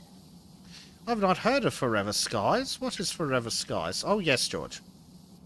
We need to put... We'll give George a controller. Wow. You too. Let You me can have a probably quick beat me. Google. What is Forever Skies? It's an action survival game taking place on Earth.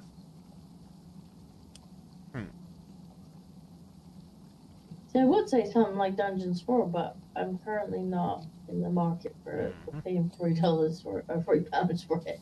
Yeah. And unfortunately, I've already played most of that campaign. I don't see why that's a problem. No. It's not, I wouldn't consider it chill either, unfortunately. It's pretty on the ball. Especially when... I think co-op locks one of you into the overworld, one into the underworld, so... All of a sudden... Well, 3 didn't do that. Oh, did it not do that?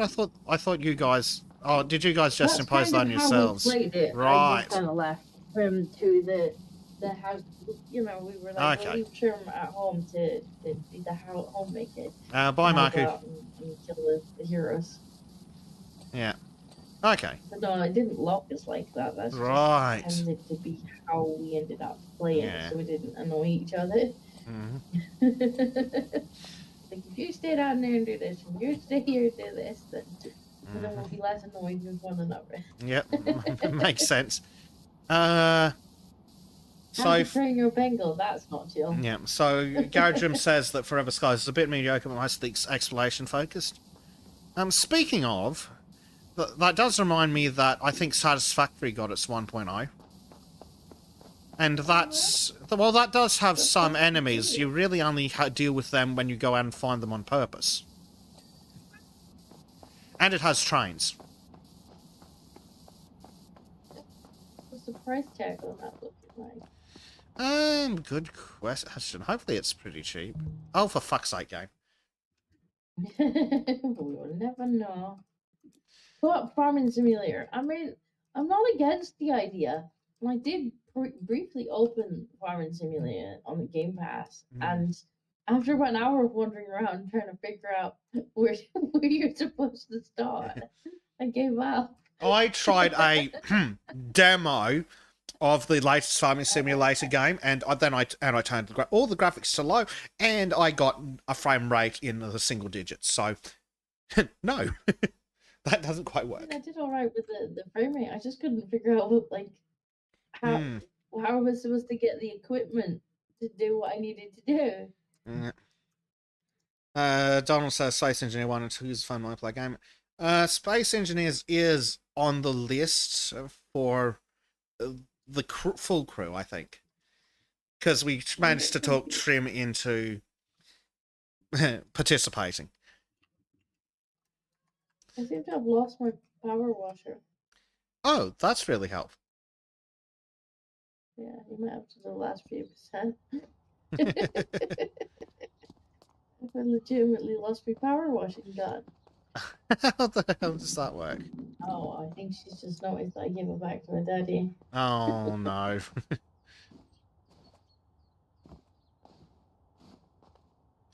Oh, dear. Yeah, Space Engineers is a pretty good game. Lots of fun to be had.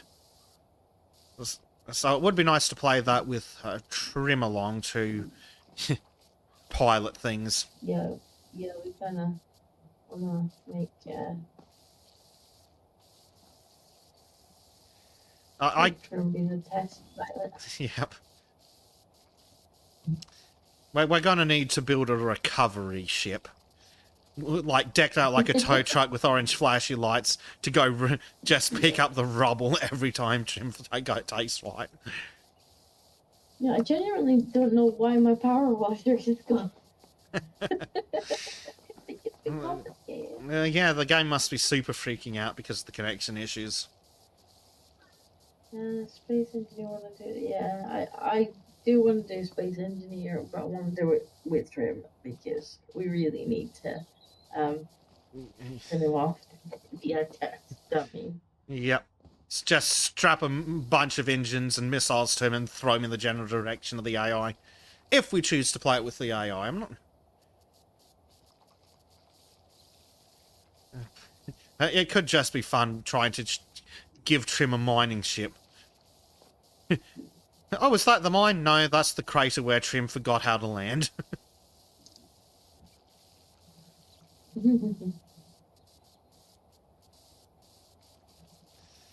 Oh, dear. But yes, it's definitely on the list, so it's a good suggestion.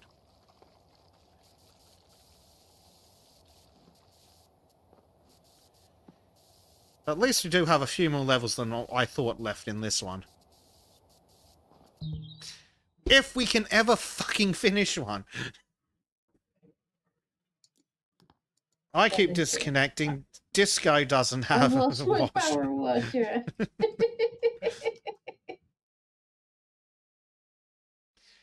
Oh, fuck's sake. I'm starting to get a bit cranky now. Let's see what we've got on the old Steam list. Yeah. Oh, for fuck's sake, I'm unable to connect to the host. What's on my wish list? I think I have a couple of co-op games on the wish list. You're supposed to be finishing the power washing. Yeah, if the game would let me back in. So while I'm sitting here waiting for it to throw error messages at me.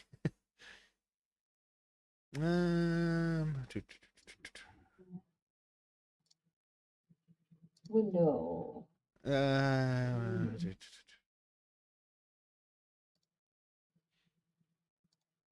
Let's have a look at Steam. Oof. Oh, fuck's sake. Let's have a look at Steam. What have we got in the old library?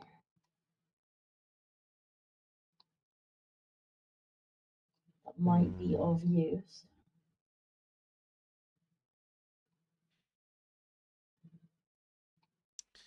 Oh, dear. If you can see on Bezic camera, I'm just getting constant unable to connect to host issues. That's such fun. And this is why I've gone onto Steam so that we can look at games because Yeah. I can't clean because my my finger's missing. Could you please get down? With Yeah. Baritone, that's a good game. Well, yeah. Despite nobody's definition of chill though.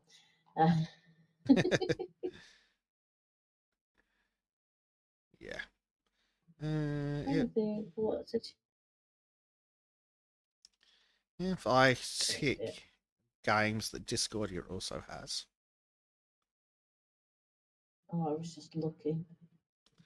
Yeah. Oh, that's just a demo. That will probably be chill. Hey, I'm finally back in the game. Woo. Woohoo!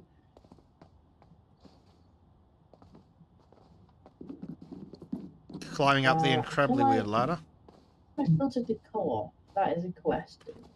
You can, Advanced but the code co-op option. tag is wrong. Because a bunch of Okay. competitive multiplayer games are tagged as co-op. Right. You feel that in mind. How are we going? Oh dear. The Age of Empires games? Yes, because they're known to be pretty chill. co-op. I mean, you can play them together Yeah. on other teams. Mhm. Oh dear. Oh, for fuck's sake.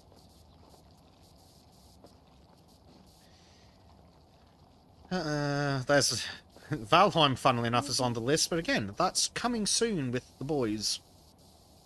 Yeah. Yes, George. We need to get the picture frame mod working, if only so we can stick pictures of George all over the place. We do.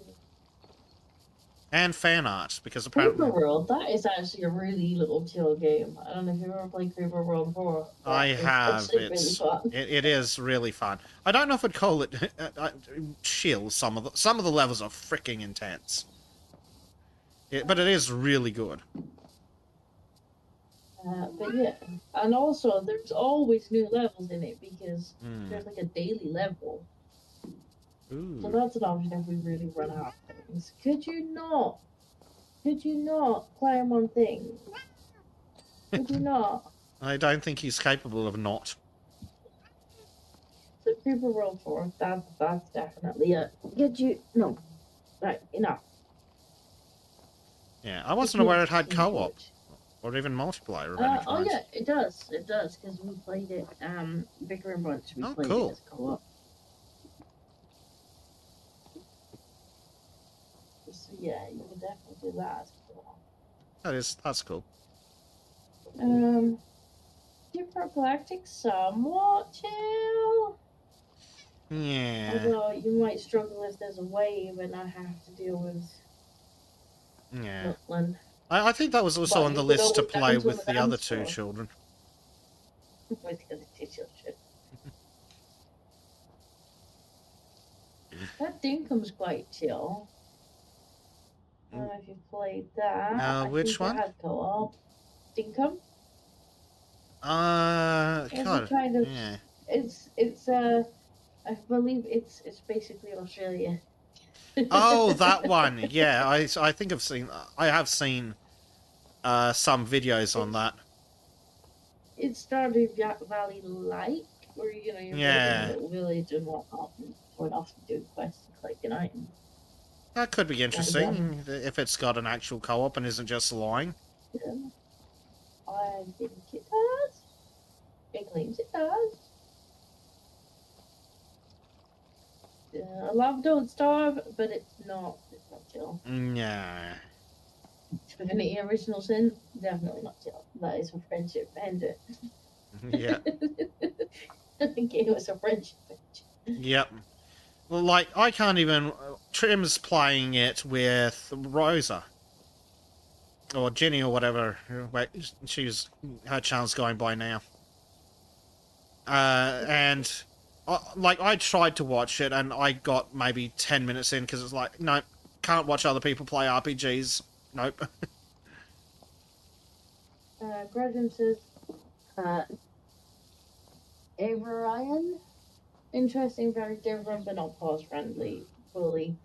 Medieval Dynasty, not very combat oriented. V Rising, I do love V Rising.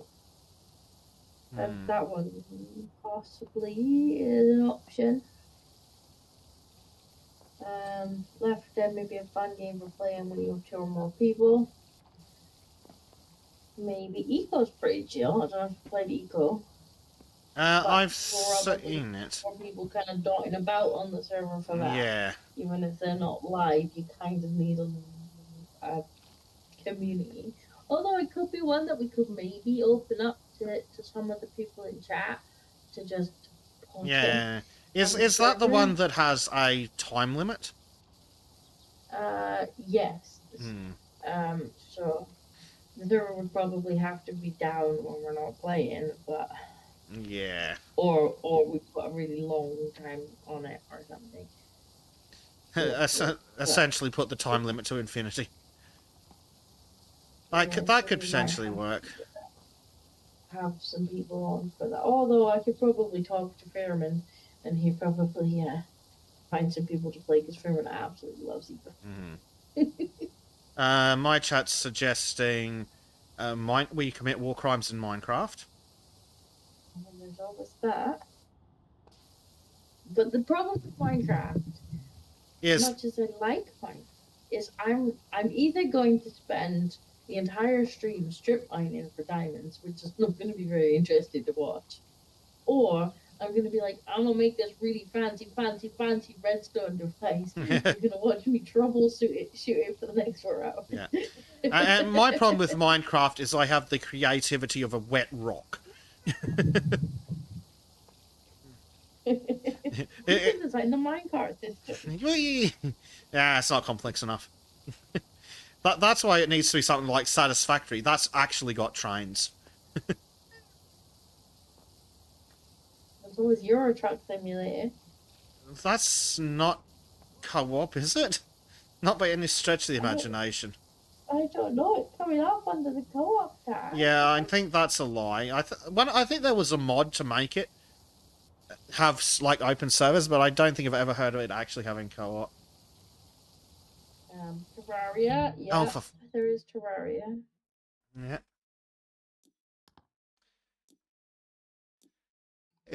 I have heard that it's fun to play as a group, but I don't know if it counts as chill. But apparently it is very good. No, I haven't played it, but I've heard it. Good things. Goat Simulator. Is that co-op? I'm guarantee Oh, it's yes. not. I don't think Going Medieval's co-op either. It's way too... Co-op tag on. Yeah. But like I said... I know Graveyard lie Keeper's about. no co-op. Graveyard Keeper's... It's a really good game, but it's a bit slow. To be honest. You are. You are. Or is it only filtered the ones down here? Because that would be nonsense. I think it's supposed to filter both, but yeah. Well, never mind. We'll just keep looking. We kind of know which ones would be.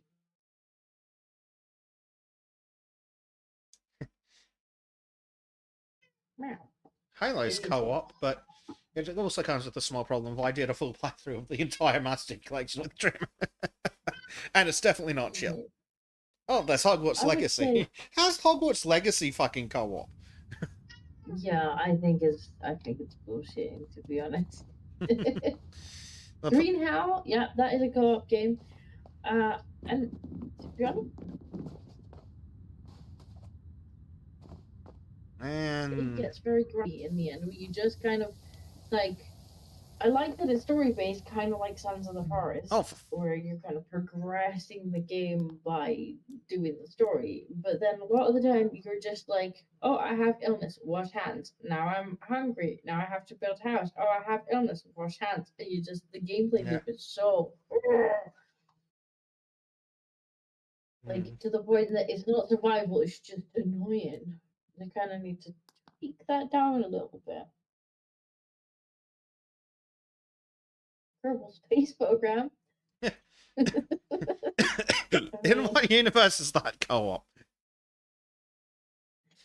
That's right. Oh dear, I don't know if my chat can hear, but you keep cutting out for me as well, which is fun. I think the internet's actually getting worse because I got back into the game and like 6 seconds later, it's starting to look that way. Unless we want to try closing both programs and attempting that, because either way, it's looking like we're going to lose the progress if it gets lost. I think it saves it, but yeah, unable to connect to the host constantly. Alright, or we can just call it. I'll see how this You know, actually, it's probably better to just call it. Because it's not working great. Oh, it's loading the dirt this time. Wee. Nightingale, I think, is multiplayer. Hmm. It's quite an interesting concept.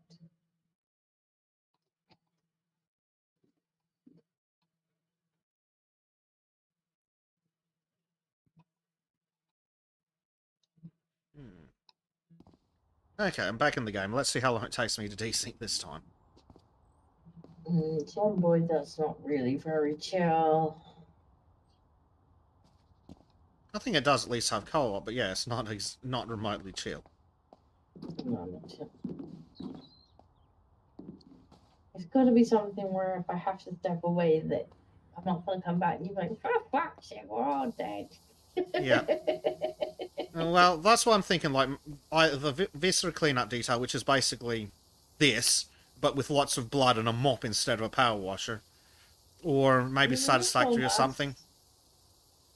Soul Mask is actually, we were playing that recently, me and Jack, and it's actually really good. Yeah. It's kind of like Conan Exiles, but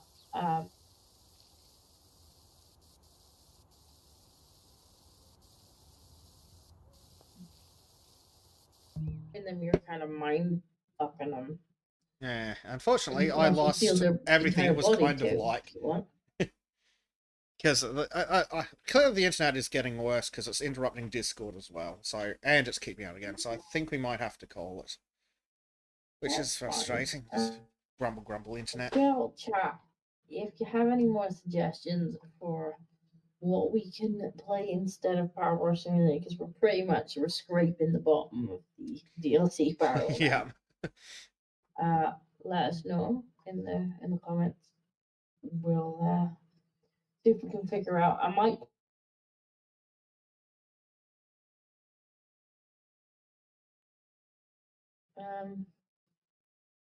because I really don't know. I'm not sure what we can play next, but I'm sure we'll find something. Yes, we'll have something at least. But for now, Bezik's going to get very angry at the internet, so... It might be my internet. I Mm. can't rule out that it's mine. But It might be neither of ours. It could be something in the middle, because I look at OBS, and it's literally 0 drop frames, so it's probably something silly in between us. Somewhere between England and Australia. Oh, it's the damn Russians and their spy boats cutting the undersea cable. That's what it is. Do you have your 72 hours of food prepared? that it's totally, we're not having blackouts because we fucked up the entire power system, and closed power plants and didn't replace them with nuclear. No, it's because the Russians are gonna cut the supply line to our emergency supply that's not actually ours. Yeah. Well, apparently they were going after the undersea internet cables instead. That's what we can do. We'll blame the Russians for the stream issues. or as Fiston says, it's the CCP social credit system nudging us as we've used up all our gaming credits for the week. Oh dear.